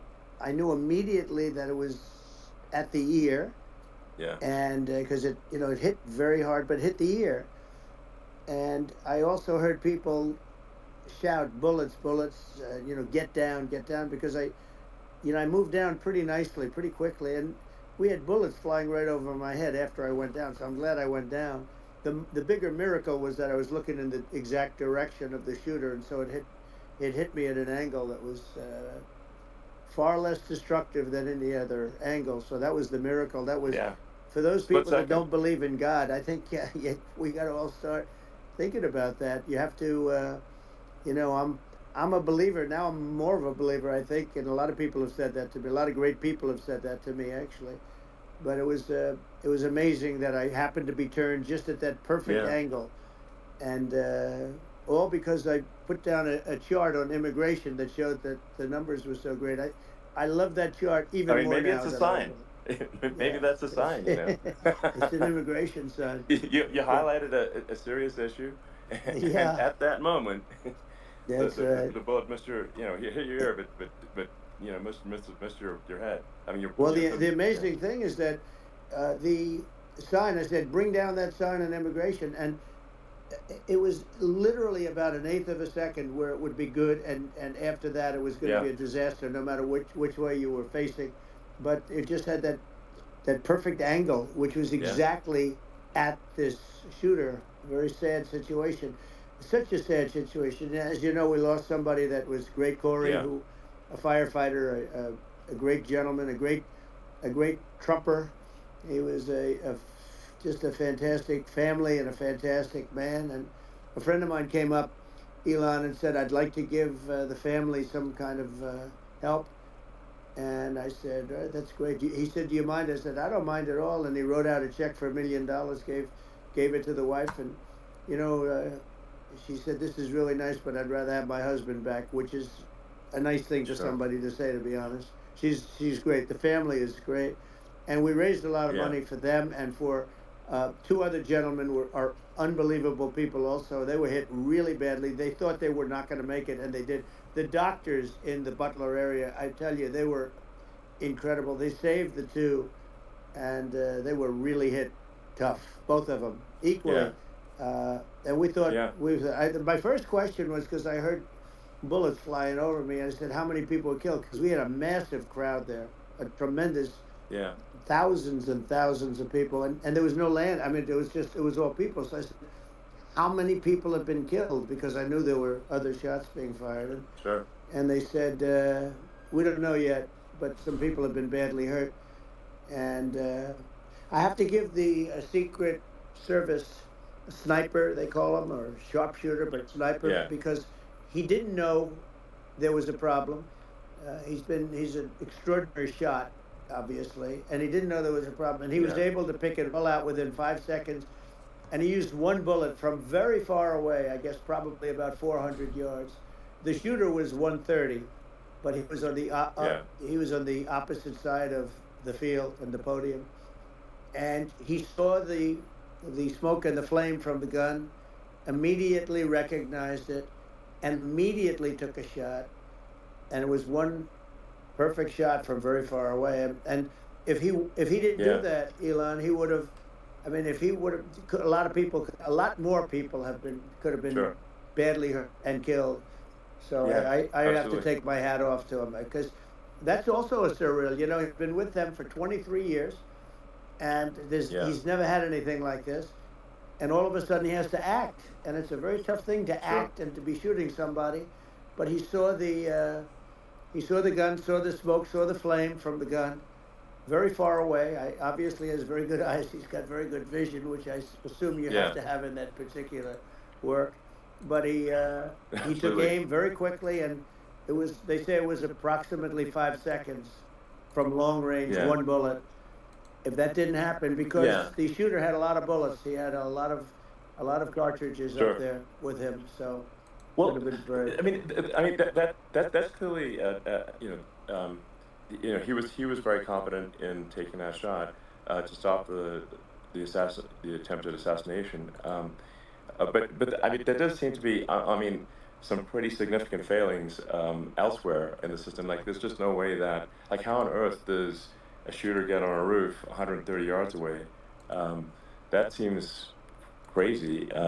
I think most people people are wondering how on earth could such a thing happen. Well, I view it as two ways. There should have been nobody on the roof. There were people, Yeah. because there were so many tens of thousands of people there. There were people that were seeing him, and there was one woman with a red shirt and Right. Trump all over I it, saw and, the video. she's screaming. Well, that guy's got a gun. You saw it probably. There's a No, I guy saw up the there with a videos. gun. I mean, it's like I guess, I mean, for my part, and I think probably many members of the public are wondering how the heck are, basically people wandering by pointing out there's a guy on the roof with a gun. Yeah. And they're seeing it, but somehow it's not being addressed. That does seem Yeah, crazy. well, they're going to learn from this. The communication between the local police, who sort of had an idea, and then ultimately a man lifted himself up to the roof, could barely do it because he was pulling himself up, and Yeah. he saw the man with the gun. The man with the gun pointed the gun at him. He thought he was probably going to get shot, but he was like pulling himself up, and because of that, he couldn't get to his gun. And he fell down, actually very badly hurt his leg, his ankle. I hear very badly, Okay. but he fell down. And he did, from what I understand, he did say there's a guy up there with a gun. And the shooting started very quickly after that. I think it forced the shooter to go maybe quicker. He was supposed to be a very good shot. Yeah.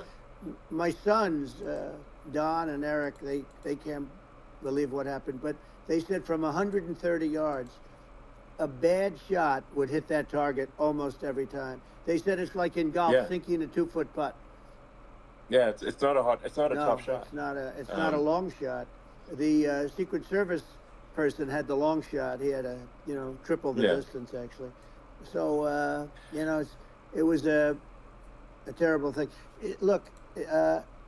It's hard. I have to say this about the Secret Service. When I went down, and I went down based on, I think they're screaming, but other people also, because people saw this happen. You had so many people. One of the miracles was that nobody ran. I mean, if a gun goes off, the crowd Yeah. control people showed us this. When guns go off, and it does happen in stadiums at a soccer match or some kind of a match, everybody flees. They call it a stampede, like cattle. But everybody, and a lot of Yeah. people get killed with those stampedes. We had Sure. more people than you'd have at, some of these matches or these games, and nobody left. You had a small group behind us in the grandstand, and that was full. And you look at it as it was taking place, and normally they'd be running. They didn't leave. They saw that I was hurt. They saw a lot of blood, and they saw that I went down. And it's almost like they wanted to be with me. Well, out front, you had thousands, tens of thousands of people. As far as the eye could see, you had people in Butler, as far as the eye could see, and Yeah. and a lot of press too. There was many cameras on watching this.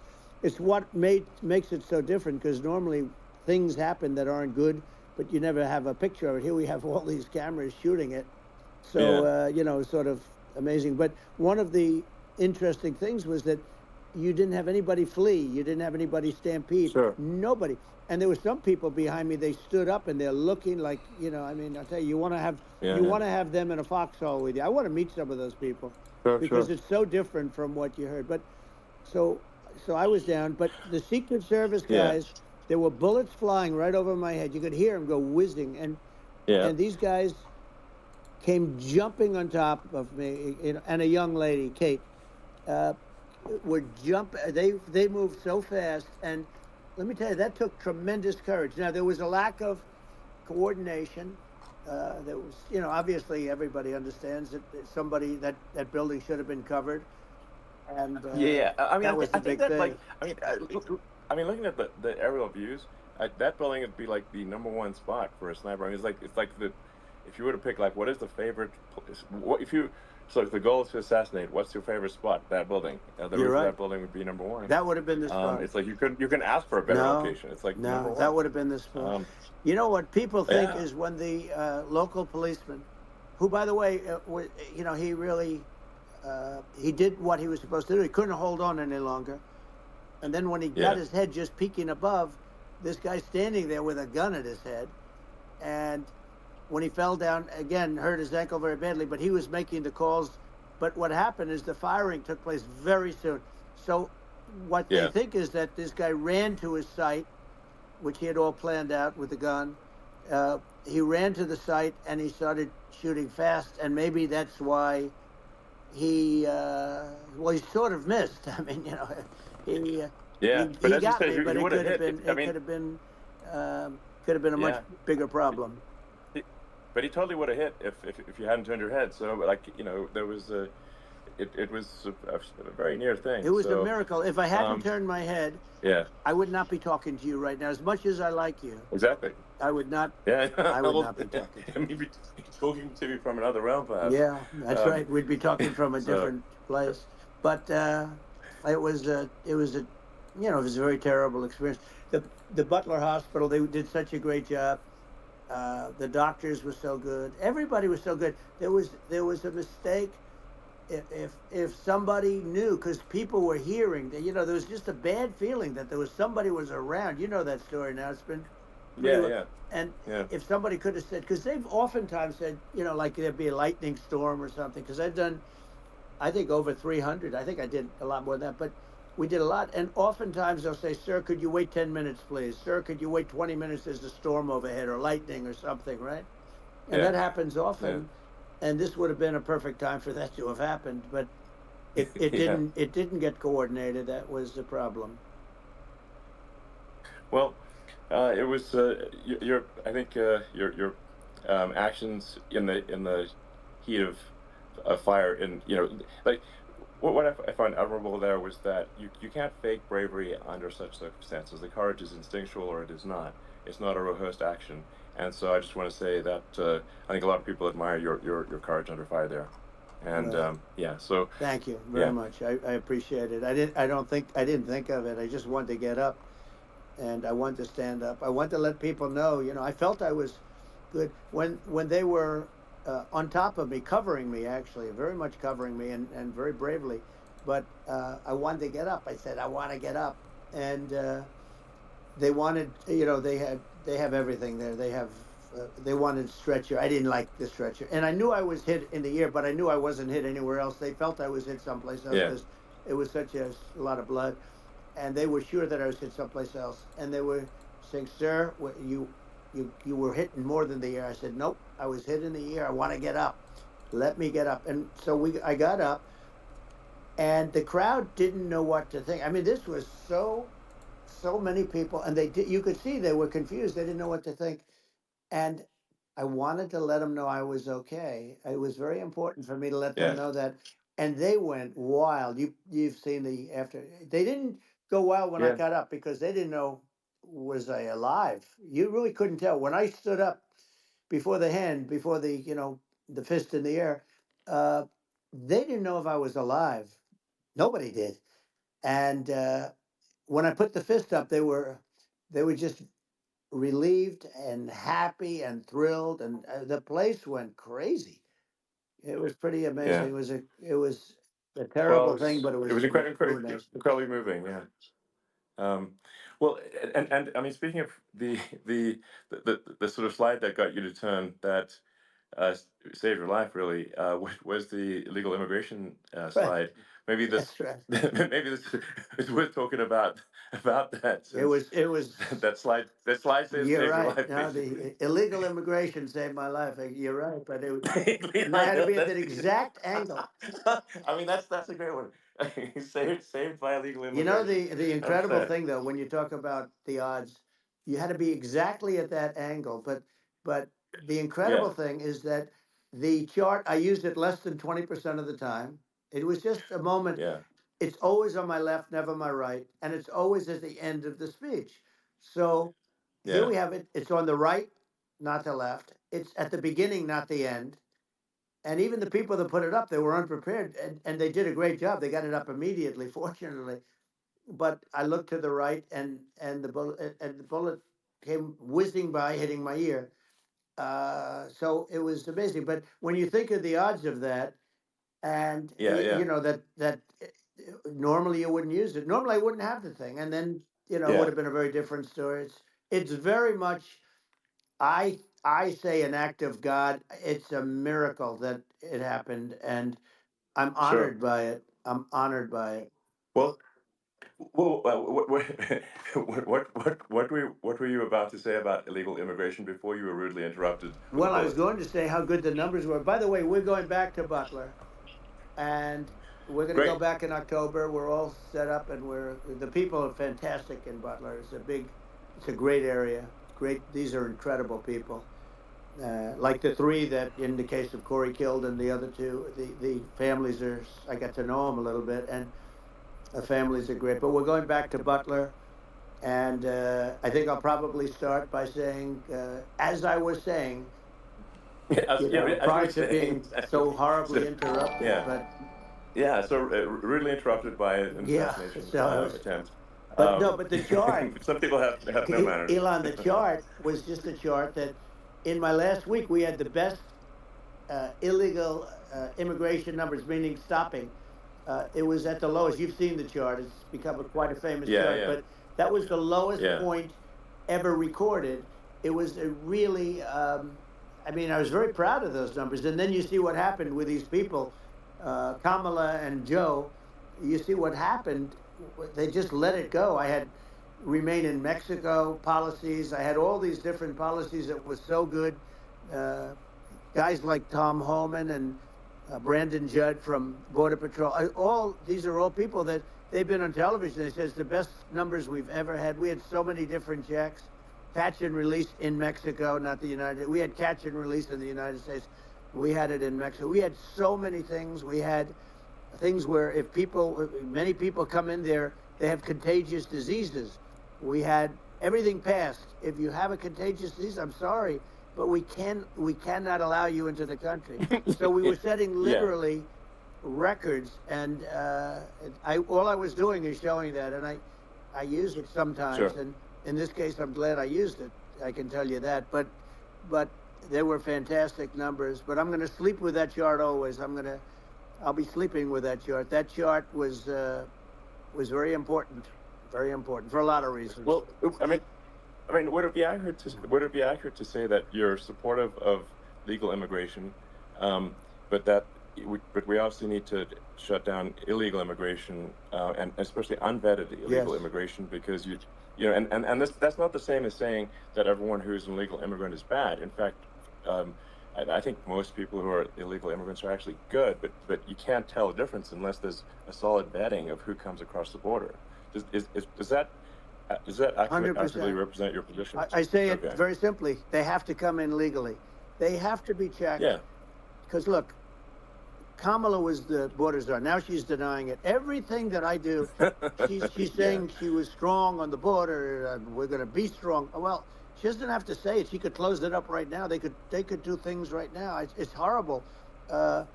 No tax on tips, and all of a sudden she's making a speech and there will be no tax on tips. I said that months ago. And by the way, they had just the opposite. They had not only tax on tips, but they hired 88,000 IRS agents, and many of them were assigned to go get waitresses and caddies and all of this on tips. They have a policy. They had a policy that they were really going to go after you, and were really harassing people horribly. And then all of a sudden, for politics, she says, she comes out with what I said, which I think is terrible, and I think it's also hitting them very hard. These people are fake. Now they're also saying they did a good job on the border. We had the worst numbers in the history of the world, not of our country. There's never been a country in history that has had a catastrophe like this. We've had, I believe, and I think you believe this too, you hear 12 Yeah. million, 13.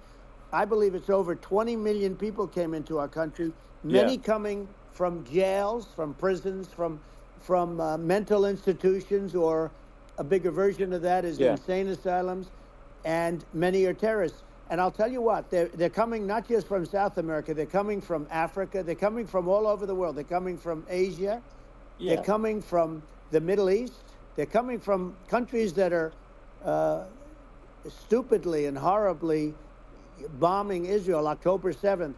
They're coming from all over the world. You look at it's so sad, October 7th, because it should have never happened. Yeah. It's so sad Sure. when you look at Ukraine. It should have never happened.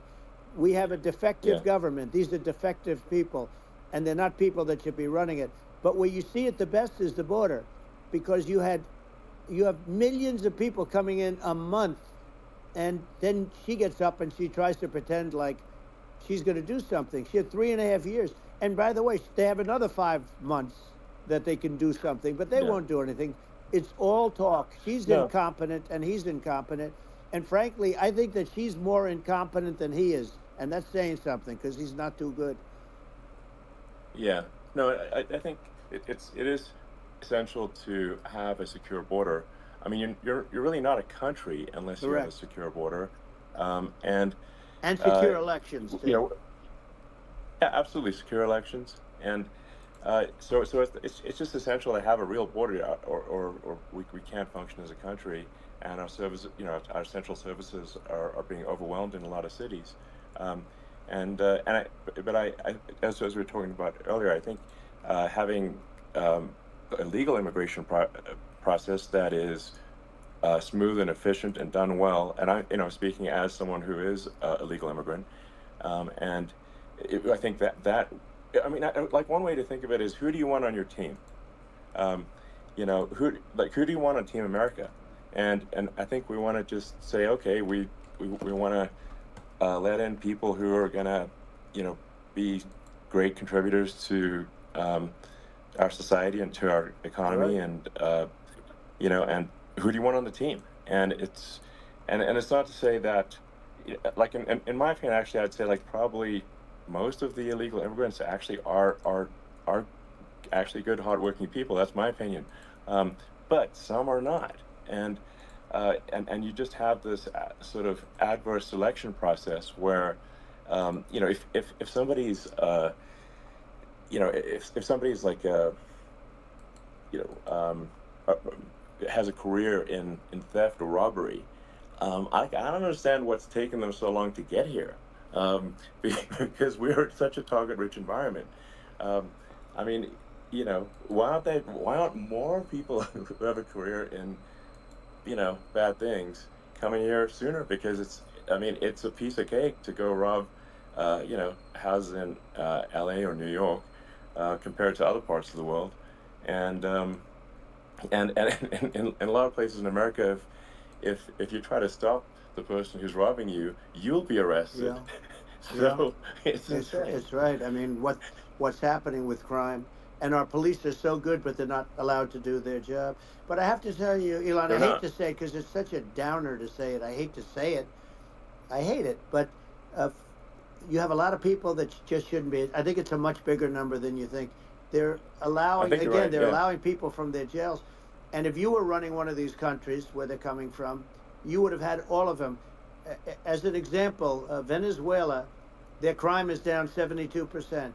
They're taking their drug dealers. They're taking, frankly, their prisoners. They're emptying out their prisons. They're taking their criminals, their murderers, their rapists, and they're Yeah. delivering them into But the. that's what Castro did. Yeah, That, well, he did on a much smaller scale. Yeah. It was a much smaller Yeah. scale. But this is a massive scale, because this is being done worldwide. But here's what's happening: crime all over the world is down. And wait till you see the numbers that we have. This is migrant crime. This is crime that's going to be. Yeah. And I saw it today in New York, where somebody was knifed, where they raped the girlfriend of a man that stood there watching in New York in one of the shelters, and started Sure. pulling out the knives. And bad things happen today. But this is happening every day. These are rough people. These are people that are in jail for Yeah. murder and all sorts of things, and they're releasing them into our country, and they're telling them, if you come back, we're going to kill you. We're going to give you the death penalty or kill you. So they don't want to come back. But these are rough people. Yeah. These are criminals that make our criminals look like nice people, and it's horrible what they're doing. And she's in charge of it, because now she's trying to say Sure. she had nothing to do with it, and she's such a liar, because she was called the border czar the first day, and it was on the headlines of every newspaper. She's the border czar, and she never even went there. She went to one location which had nothing to do with where the problem is. She went in and out, I Right. guess, because she was getting a lot of pressure, Yeah. but Yeah. had nothing to do with the problem Yeah. is. But she was the Well, border czar, and people Yeah. Yeah. can't allow them to get away with their disinformation campaign. Now she's trying to say that she wasn't really involved, and the whole thing is horrible. She was totally in charge. She could have shut the border down without him. He didn't know what he was doing anyway, so he wouldn't have even known Yeah, what happened. You could shut the border down; he yeah, wouldn't even know the difference. But uh, the fact is that she was border czar. But if you don't have to call her yes. that, the fact is you could just call her. She was in charge of the border, and the border was the worst Right. ever. It's simply not working. No, It's it's I mean horrible. whether it's a question of intention or competence. Either way, we don't have a secure border, and we have people streaming over like it looks like a World War Z zombie apocalypse at times. And sometimes you got to sort of wonder, like, is it real or not? So because you see things and you're like, is it real? I went to the border at Eagle Pass and I saw for myself in Texas, and I was like, okay, it's real. I'm like seeing this in real time. I actually posted the video like just live. I just flew there one day and just to see, hey, is this made up or real? And I'm just seeing people stream across the border, and I have to say, at least the people that I saw did not look friendly. I remember when he did that. So These are people people. can look at my video and say, hey, Yeah. these people look friendly. I don't look super friendly. So These are people that um, Elon would not be the same man if he had to walk across the street and look these people in the eye. These are rough people. These are really rough people coming across. And I know rough people. And these are people that we don't want in our country. And the caravans are coming in and they're putting, and who's doing this are the heads of the countries. And you would be doing yeah, it, and so would I. And everyone would say, oh, what a terrible thing to say. The fact is, it's brilliant for them because they're taking all of their bad people, really bad people. And I hate to say this, the reason the numbers are much bigger than you would think is they're also taking their non-productive people. Now, these aren't people that will kill you. We have enough of them. But these are people that are non-productive. They are just not productive. I mean, for whatever reason. They're not yeah, yeah, workers, or they don't want to work, or whatever. And these countries are getting rid of non-productive people in the caravans in many cases. And they're also getting rid of their murderers and their drug dealers and the people that are yeah, really brutal people. And they're coming into our country yeah. at levels that have never been seen before. And I saw an ad just before I got on the air. I'm walking over here, and I saw an ad by Kamala saying how she is going to provide border security. Where has she been for 3.5 years? For 3.5 years, Yeah, no, no. we have 20 million people I poured think is in. It's a terrible Yeah, I thing. think this, frankly, I think this is a fundamental existential issue for the United States. And if we have another 4 more years of open borders, and it's going to be even worse with another 4 more years, it's going to be even worse than it's been for the past, 3.5 years. I'm not sure we've got a country You don't left have a country at that left. point. Elon, if they get in, you will have 50 to 60 million people from all over the world, not South America only. We think of South America, we think of Honduras and El Salvador, Guatemala, and Mexico, the four. But it's not that. It's everywhere. They're coming in from Yeah, everywhere. And I had to stay in yeah, I think Mexico. this is a super important Yeah. point. Like people, it's like basically when I went down there, I was like, well, where are people from? It's like almost no one was from Mexico. To No, be clear, Mexico it's, less, it's just it's just less it's of just the the border. It's just the border with Mexico. But the people coming in, it's Earth, the rest of Earth, and America is only about 4 or 5% of the population of Earth. It would only take a few percent of the rest of Earth to overwhelm everything in the We're U.S. already So overwhelmed, Elon. We're overwhelmed. You had to see the news tonight about New York, and I love that place. And what they're doing to it is horrible. What they're doing to it, and all the courts do is they yeah, try and focus on Trump. Okay, then let's focus on Trump, who did nothing wrong. I complain about a rigged election. Elon, what's happened is unbelievable. You have from Africa. From the Congo, they're coming from the Congo, and 22 people came in from the Congo recently, and they're murderers, and they're dropped. They drop them. They take them out of jails, which is very expensive, to maintain the jails. Although they don't do too much maintaining, I can tell you. But they take them out of jails, prisons. They take them out, and they bring them to the United States. They deposit them in the United States and say, "Don't ever come back, or you're going to be executed," and they don't want to come back. but they won't come back. Sure. But they're coming from Africa. They're coming from Asia. They're coming from the Middle East. They're coming from South Well, America. just They're Earth, coming from rest of Earth, everywhere, basically. and there are a lot of Yeah, really everywhere on bad Earth. ones. It's just an everywhere on Earth thing, and it's just not possible for the United States to absorb, everyone from Earth, or even a few percent of the rest of Earth. It's just not possible. Well, So Elon, we're going to have that's just yeah. to finish this up. We're going to have the largest deportation in history of this country, and we have no choice. Otherwise, we're going to have a country. What they've done to our country. Think of it, with in Venezuela and in some of these other countries, crime is down 50, 60, 70, 80%. And you would be the same. You would have. Yeah, yeah. I'll tell you what. Venezuela has not gotten rid of all of them. They've gotten rid of about 70% of their really bad people. Their jails are about 50% put into the United States. The same with other countries. Sure. Some are at 30%. Some are at 50%. They're all different. But the bottom line is they're all going to be at 100%. Why wouldn't you put 100% of it? Yeah. And they're doing it right now while this third-rate phony candidate. Don't forget, I beat Biden. He failed in the debate miserably, and some people said, "Oh, gee, it's too bad. It's too bad he did so badly," or "I did well in the debate." The first night they said, "Wow." One of the people at CNN said that was the greatest debate performance I've ever witnessed. And then 2 days later, they didn't talk about that. They just said he was bad. But that's okay. That's the way I get treated, and I don't mind that at all. What I can tell you is this. We cannot have a Democrat. We cannot have her. She's incompetent. She's as bad as Biden in a different. Yeah. Look, she hasn't done an interview since this whole scam started. And say what you want. This was a coup. This was a coup of a president of the United States. He didn't want to leave, and they said we can do it the nice way or we can do it the hard way. Yeah, they just took him out back behind the shed and basically shot him. What they did with this guy, and I'm no fan of his, and he was a horrible president, the worst president in history. And one of the reasons he was so bad, first of all, the Israeli attack would have never happened. Russia would never have attacked Ukraine, and we'd have no inflation. And we wouldn't have had the Afghanistan mess, if you think of it. Well, and we wouldn't have had Afghanistan. But we think of it. You take a few of those events away, and we have a different world. We would also have inflation was caused by oil.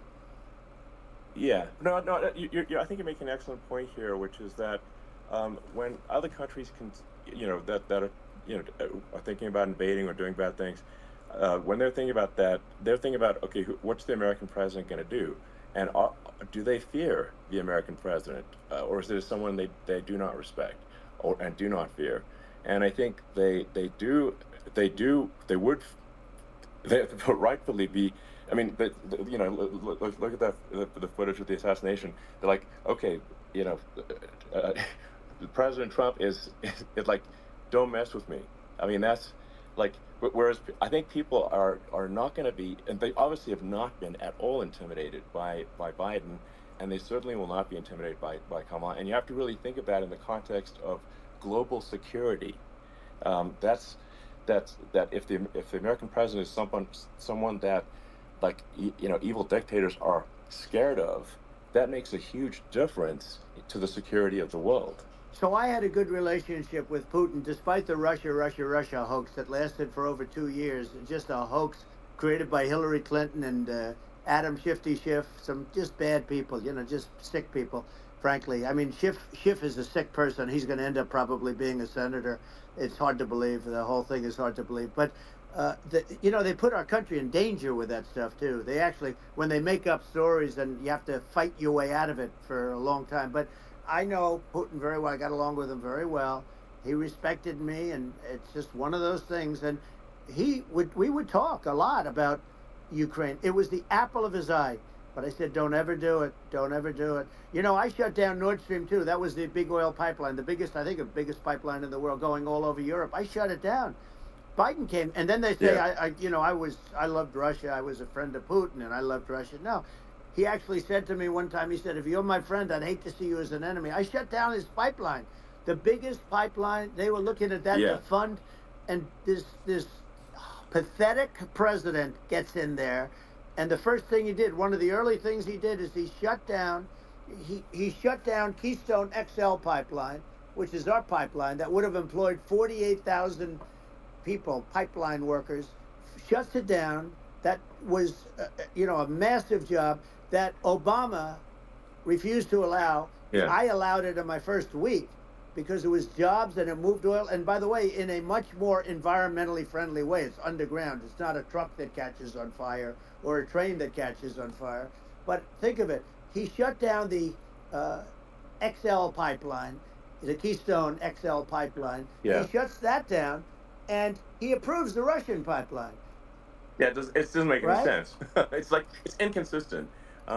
Certainly, but I mean, I think it's just worth emphasizing, to listeners, the immense importance of whether the United States president is intimidating or not intimidating, and how much that matters to global security, because there's some real tough characters out there, and if they don't think the American president is tough, they will do what they want to do. I know every one of and them. that puts it puts the whole world in danger. Elon, I know every one It's of a them, big and I deal. know them well. I know Putin, Yeah. I know President Xi, I know Kim Jong-un of North Korea. I know every one of them. And let me tell you, people will say, oh, this is terrible. He said, I'm not saying anything good or bad. They're at the top of their game. They're tough, they're smart, they're vicious, and they're going to protect their country, whether they love their country. They probably do. It's just a different form of love, but they're going to protect their country. But these Yeah. are tough people at the top of their game. And when they see a Kamala or when they see Biden, Sleepy Joe, they can't even believe it. They can't believe this happened. All the stuff that you're seeing now, all the horror that you look at Israel, they're all waiting for an attack from Iran. Iran would not be attacking, believe me. When I was there, and I say it with respect because I think we would have been good with Iran. I don't want to do anything bad to Iran, but they knew not to mess around. Iran was broke because I told China, if you buy from Iran oil, it's all about the oil. That's where the money is.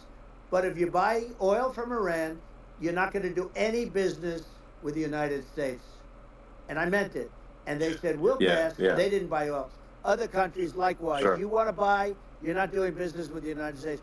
And they were at a point where they had no money for Hamas. They had no money for Hezbollah. They had no money for any of these instruments of terror. And it was amazing. In fact, there were articles when I was leaving, which is hard to believe, actually, especially when you look at what's happened to our country. Our country is so bad right now. It's such a different place. We were respected. Think of it. 4 years ago, we were so respected to a point where when I said don't buy oil, they didn't buy oil. But they had no money, and Israel would have never been attacked. Zero chance. And again, I said to Vladimir Putin, I said, don't do it. You can't do it, Vladimir. You do it, it's going to be a bad day. You cannot do it. And I told him things that what I do, and he said, no way. And I said, way. And it's the last time we ever had the conversation. He would never have done. I got along well with him. I hope to get along well with him again.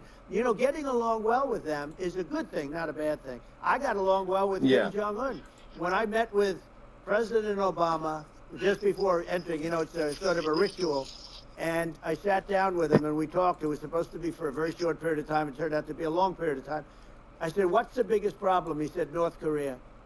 I had that problem worked out very quickly. It was nasty at the beginning with Rocket Man and all the different things. Yeah. But all of a sudden, I got a call. Those were some epic tweets, by the way. Yeah, they were. Like They were absolutely epic. Everything. He said that he has a red button on his desk. I said, I have a red button on my desk too, but my red button is much bigger, and my red button works. And then I called him Little Rocket Man. If Little Rocket Man. Anyway, here's the bottom line. All of a sudden, I got a call from him. And they said they want to meet. They want to meet me. And we met, as you remember, we met in Singapore. We met also in Vietnam. And I got along with them great. We were in no danger. But President Obama thought we were going to end up in a war, a nuclear war with him. And let me tell you, he's got a lot of nuclear stuff, too. Exactly. He's got plenty of nuclear. He can do plenty of damage. Yes, I mean, it's because, people like Kim Jong-un, they respond to strength, not weakness. Well, he and I had a good relationship. Remember I met him and we walked onto his land. Nobody ever walked onto his land before. I walked onto. I wouldn't say. Let's bring up Secret Service again. I wouldn't say they were thrilled when I did that. I walked onto his land, and it was an amazing period. But we were not in danger with him because of me. You know, I always Yeah. say that we have enemies on the outside and we have enemies on the inside. We have some really bad people in our government and people that are and controlling of the people. I mean, I'd mention names, but I don't. I really don't want to give them the credit. But we have some really bad, and I say they're more dangerous than Russia and China. If you have a smart president, a president that gets it, we are not in danger from those countries because they need us and they need our help. I mean, we forced Obama. If you think about it, Obama and Biden and Bush, to a certain extent, in all fairness, forced Russia and China together. And if you're a history student, the first thing you learn is you cannot let Russia and China align. But then they also got, if you take a look, Iran, and they have North Korea. That's, you know, they call it the axis of evil. In the old days, you had the axis of evil. Here we have a modern day axis of evil. These are powerful countries, very heavy nuclear, which is the biggest threat. Yeah. You know, the biggest threat is not global warming, where the ocean's going to rise one eighth of an inch over the next 400 years. And you'll have more oceanfront property, right? The biggest threat is not that. The biggest threat is nuclear warming, because we have 5 countries Well, now that yeah. have significant nuclear power, and we have to not allow anything to happen with stupid people like Biden. You know, Biden did something with Russia. There was no chance of him ever going in. And when I left, and then after I left, they started forming big armies on the border with Ukraine, right? And I looked at that, and I thought he was doing that because Putin's a good negotiator. I thought he was doing that to negotiate. But then Biden started saying such stupid things. For instance, he said that it can be a NATO country. Now, Russia, for as long as there's been NATO, has said we're never going to agree to that. And we go right up front and say that. And we did things and said things through this president with a low IQ, very low IQ. He had a low IQ 30 years ago, by the way, but now he might not even have a IQ at all. There's nothing on the board that goes this low. He said things that were so stupid that war had zero chance of happening if I were there. Zero chance. He was saying everything the opposite. Everything the opposite. And it's so sad because many more people have been killed in Ukraine than you read about. You don't read about how bloody it is and how disaster. Sure. Hey, look, just in the 2 armies, you lost 500,000 people. And Yeah. you know, Ukraine's having a hard time. Ukraine, I don't know if you saw Yeah. the article recently, and it's true. You don't hear the true story, but if you think about it, Russia's gone. You know, Russia defeated Germany with us, and they defeated Napoleon. You know, they've been around a long time. They're a big fighting force, Yeah. Sure. and it's Of course. very unfair. And Ukraine now doesn't have enough men. They're now using young men and very old men to fight, and we're in a very bad position. And I'm not going to blame exclusively, but I can tell you I could have stopped that, and a smart president could have stopped that. It wouldn't have happened. But we had a man that actually made it more prevalent. It was so bad, the words that he was using, the stupid threats coming from a stupid face that he was using. I said, this guy's going to cause us a war. He's going to cause us. And let me tell you, it can lead to World War III. That can lead to World War III. The Middle East can lead to. We have numerous places that could end up in a World War III right now for no reason whatsoever. I think you're right. I think people underrate the risk of World War III, and it's just when looking at the risk of global thermonuclear warfare, it's game over for humanity, and it's something that people have, I think, after the end of the Cold War, people have become complacent about, but they actually have forgotten that there are currently a lot of nuclear missiles that have targeting parameters for the United States from other 100%. countries. And one of the things And, we're going to do is it's- we're going to build yeah. an Iron Dome over us. Israel has it. We're going to have the best Iron Dome in the world. We need it, and we're going to make it all in the United States. But we're going to have protection, because it just takes one maniac to start something. We're going to have protection, and we're going to have. Why shouldn't we have an Iron Dome? Israel has one. Some other places have one that nobody even knows about, frankly. But Israel has it. We're going to have an Iron Dome. But with all of that being said, to me, that's so important, the most important. But with all of that being said, the election's coming up, and the people want to hear about the economy and the fact that they Absolutely, sure. can't buy groceries because they don't have enough money to buy groceries. The inflation has killed them. Food prices are up 50, 60, even 100% in some cases.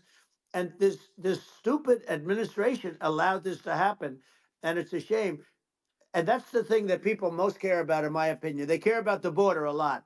And we discussed the border at great length. It's nice to have a Yeah, yeah. forum like this where I can discuss something at length.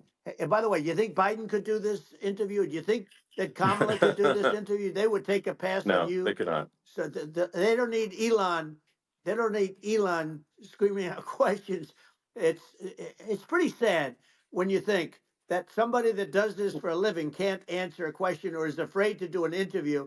And in her case, with a very friendly interview, she's got all friendly interviewers. It's pretty sad. Yes, But the absolutely. big thing now is the Well, economy, Elon. yeah, And as much as yeah, I mean, I view nuclear as the single most important thing, but a lot of people don't. A lot of people don't understand that. But it doesn't have to.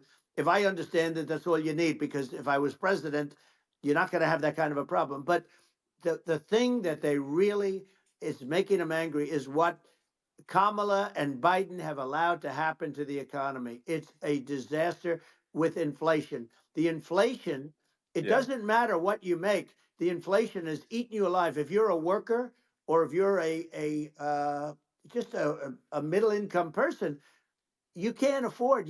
4 years ago, 5 years ago, people were saving a lot of money. Today, they're using yeah. all their money and borrowing money just to live. It's a horrible thing Right. that's happening, and we'll end that Well, I think quickly. a lot of yeah, a lot of people just don't understand where inflation comes from. Inflation comes from government overspending because the checks never bounce when it's written by the government. So if the government spends far more than it brings in, that increases the money supply, and if the money supply increases faster than the rate of goods and services, That's right. that's inflation. Um, so really, we need to have we need to reduce our government spending, and we need to re-examine. I think we need like a government efficiency commission to say like, hey, where are we spending money that's sensible? Where is it not Right. sensible? And we need to live within our means. We're currently adding, I think, $1 trillion to the deficit every That's roughly right. every 100 days. That's right. And the interest payments on the national debt have now exceeded the defense budget. It's on the order of $1 trillion, It's interest. and it keeps Yeah, I growing. rebuilt our military, largely rebuilt our military, did a great job on it, which was so important. We had jets, we had fighters that were, and bombers that were 70 years old. And we did a great job in that. Then by the way, then we gave 85 billion of it back to Afghanistan, if you can believe it. We gave them 85 billion. They're one of the largest sellers Yeah. of military equipment in the world. They're selling what we gave them. That was one of the most embarrassing days in the history of our country. But if you think about, let's go back to the economy. We have to bring energy Yeah. prices down. Energy started it. The price of gasoline. Now your cars don't require too much gasoline, so you have a good, and you do make a great product. I have to say, I have to be honest with you. Thank That you. doesn't mean everybody should have an electric car, but these are minor details. But your product is incredible. But the Thank you. gasoline, Elon, is the cost of energy. Not only gasoline, it's the cost of heating your house and cooling your house. That has Sure. to come down. It's gone up 100%, 150, and 200%, and that has to come down. When that comes down, and we're going to Yeah. drill, baby, drill. They stopped drilling, and then they went back to drilling because they went back to the Trump policy. But if they won the day after they get into office, this country will go out of business because they're going to go to an energy policy that's not sustainable. Wind and different things.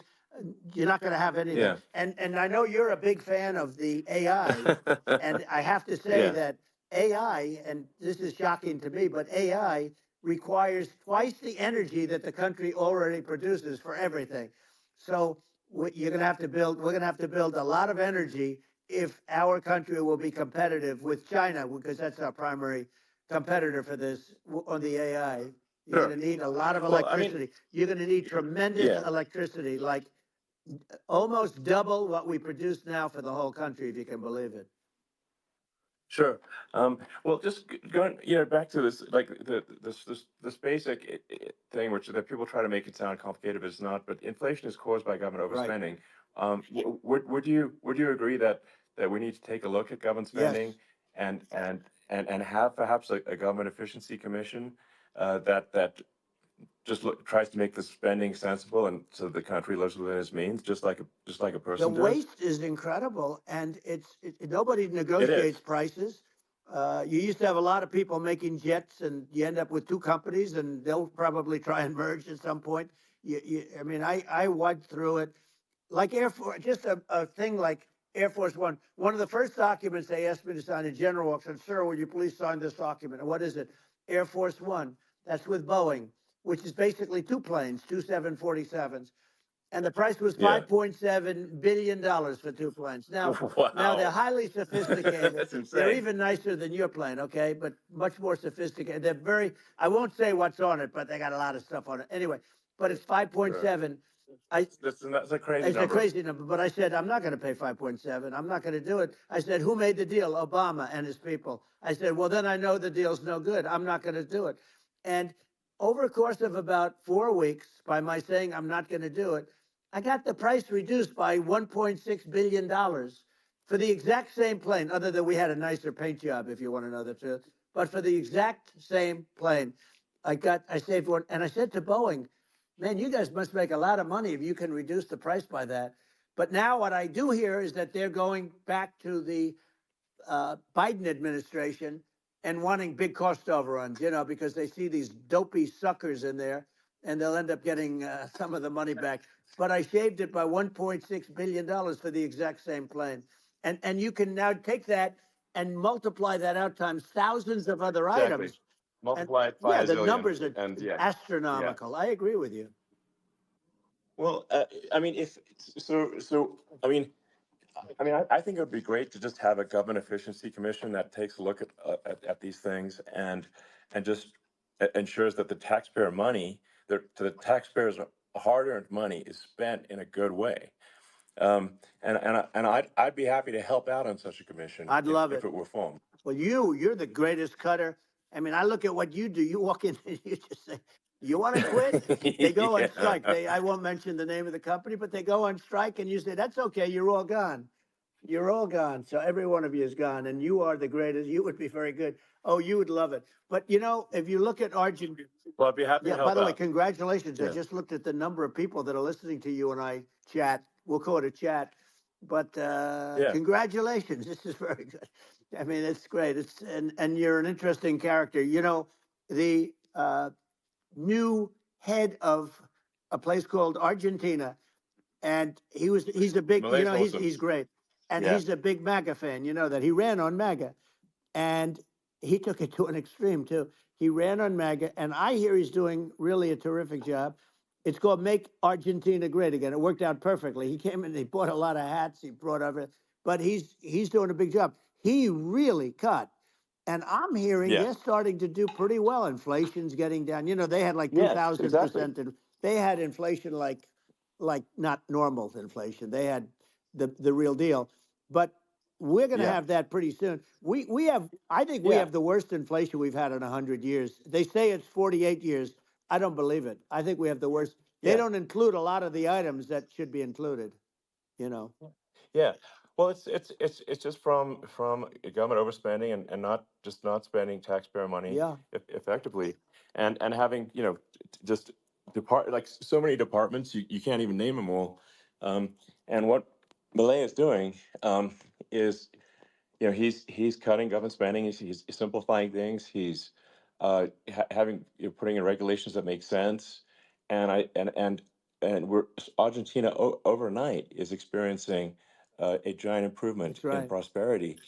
But it's also a lesson for the United States, which is that Argentina used to be one of the most prosperous countries in the world. Um, Right. in the like in the 30s, 40s, and because of bad government policy, it ruined the country.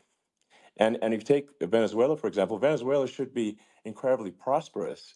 They have phenomenal reserves of everything, oil, everything, and it should be prosperous. But if the government's wrong, it impoverishes the people, and so I think we should not be complacent in the United States and thinking that and taking our prosperity for granted, because if with bad government policy we can run the country into the ground, and that's just something people should bear in mind. Don't take prosperity for granted. Well, think of education. So we're ranked at the bottom of every list of the top 40. We're ranked number 40, number 38. Uh, Norway, Switzerland, Sweden, different countries are ranked good. Actually, China's pretty close to the top. They're a top 6 or 7, but we're ranked at the bottom, almost at the bottom, 38, 39, 40. In other words, horrible. And yet we spend more per pupil than any other country in the world. So we spend more. And what I'm going to do, one of the first acts, and this is where I need an Elon Musk. I need somebody that has a lot of strength and courage and smarts. I want to close up Department of Education, move education back to the states, Yeah, where states like Iowa, where states like Idaho, not every state will do great because states that basically aren't doing good now. You look at Gavin Newsom, the governor of California. He he's terrible. He does a terrible job. So he's not going to do great with education. But of the yeah, 50, I would bet that 35 would do great, and 15 yeah, of them, or 20 of them will be as good as Norway. Norway is considered great. You can name them. I mean, just they're so good. Some of yeah. these countries are so good. But if you go into some of these really well-run states, we have states that don't know what debt is. We have states that have low taxes, no debt, everybody working. They're really well run, Sure. and maybe they have certain advantages in terms of location, in terms of the land or the sun, and the water and the whole thing. There are a lot of advantages that some people have. But if you moved education back to the 50, you'll have some that won't do well, but they'll actually be forced to do better because it'll be a pretty bad situation. But, Yeah, but if you think well, about it, yeah, you'll have some yeah, of yeah, these states. I'll bet you'd have 30, 35 states. It'll be much better. And you know what it'll cost? Less than yeah, half what it is in Washington. And yeah. these people don't care Well, about the yeah. students in these faraway states, and it'd Well, be unbelievable. yeah. I think you're making a good point in that if the states have to if if each state has to compete against other states, then people will That's naturally right. move to states where it's better. Well, like Um, California, as we said, it's a badly run state. I could go through. I got so many friends that are in those states, even if they're Democrats. I hate to mention certain states, but Illinois is badly run with Pritzker. He's a real loser. But yeah, but some of these places are just badly run. But it's almost going to force them to run better, and they won't do it good initially. But you're not going to do worse than you're doing right now. And I would say that yeah, the cost, you would cut your cost by 50 or 60%. And you'd have a little yeah, yeah, monitor. You want to make sure they're teaching English as an example. Give us a yeah. little English, right? Sure, yeah. Right? No, but I mean, to what some of these governors are doing so badly. I mean, they got so many people moving out of their state. They should get U-Haul Salesman of the Year award because they're driving so much U-Haul It's sales. actually It's just amazing. people moving out. Isn't it amazing to you as a businessman that they can even survive? Like Illinois, so many people are leaving, and you wonder, how do they survive? I mean, how do they survive? Uh, I saw where you left California and you moved to Texas. Texas does a great job. But, I Yeah, mean, I just wonder, how do these states survive when big businesses, a big oil company just left California, as you know, and they moved to Texas. How do these big states survive when they lose so many businesses and their taxes are already really high? The taxes are among the highest yeah. taxes. You almost wonder, how do they continue on? And in many cases, the governors don't do a good job in their crime-ridden places. You wonder, how do they continue to just go on? It's Well, not a good I think there's. situation. I think the only thing that's going to force some of these states to change is if they risk bankruptcy and they're not getting bailed out by the federal Right, government. right. Well, That's you're the going to only thing have that's going that. to get them to change. You remember the Yeah, area in California where they had that, where I guess somebody had sticky fingers and they stole a lot of money, and they went into a form of chapter. and it was very nasty for a period of time. But now it's probably the most popular place Yeah, in all of I am California. feeling So you know, at some point, I'm sitting something talking like about that may have therapy, to y'all, happen. and But the problem is, you didn't can't remember that I had my penalize people therapy that today. loan money to the state when I you will have be back. incompetent people like a Pritzker. Much Look, love the family didn't to want the him in family. the family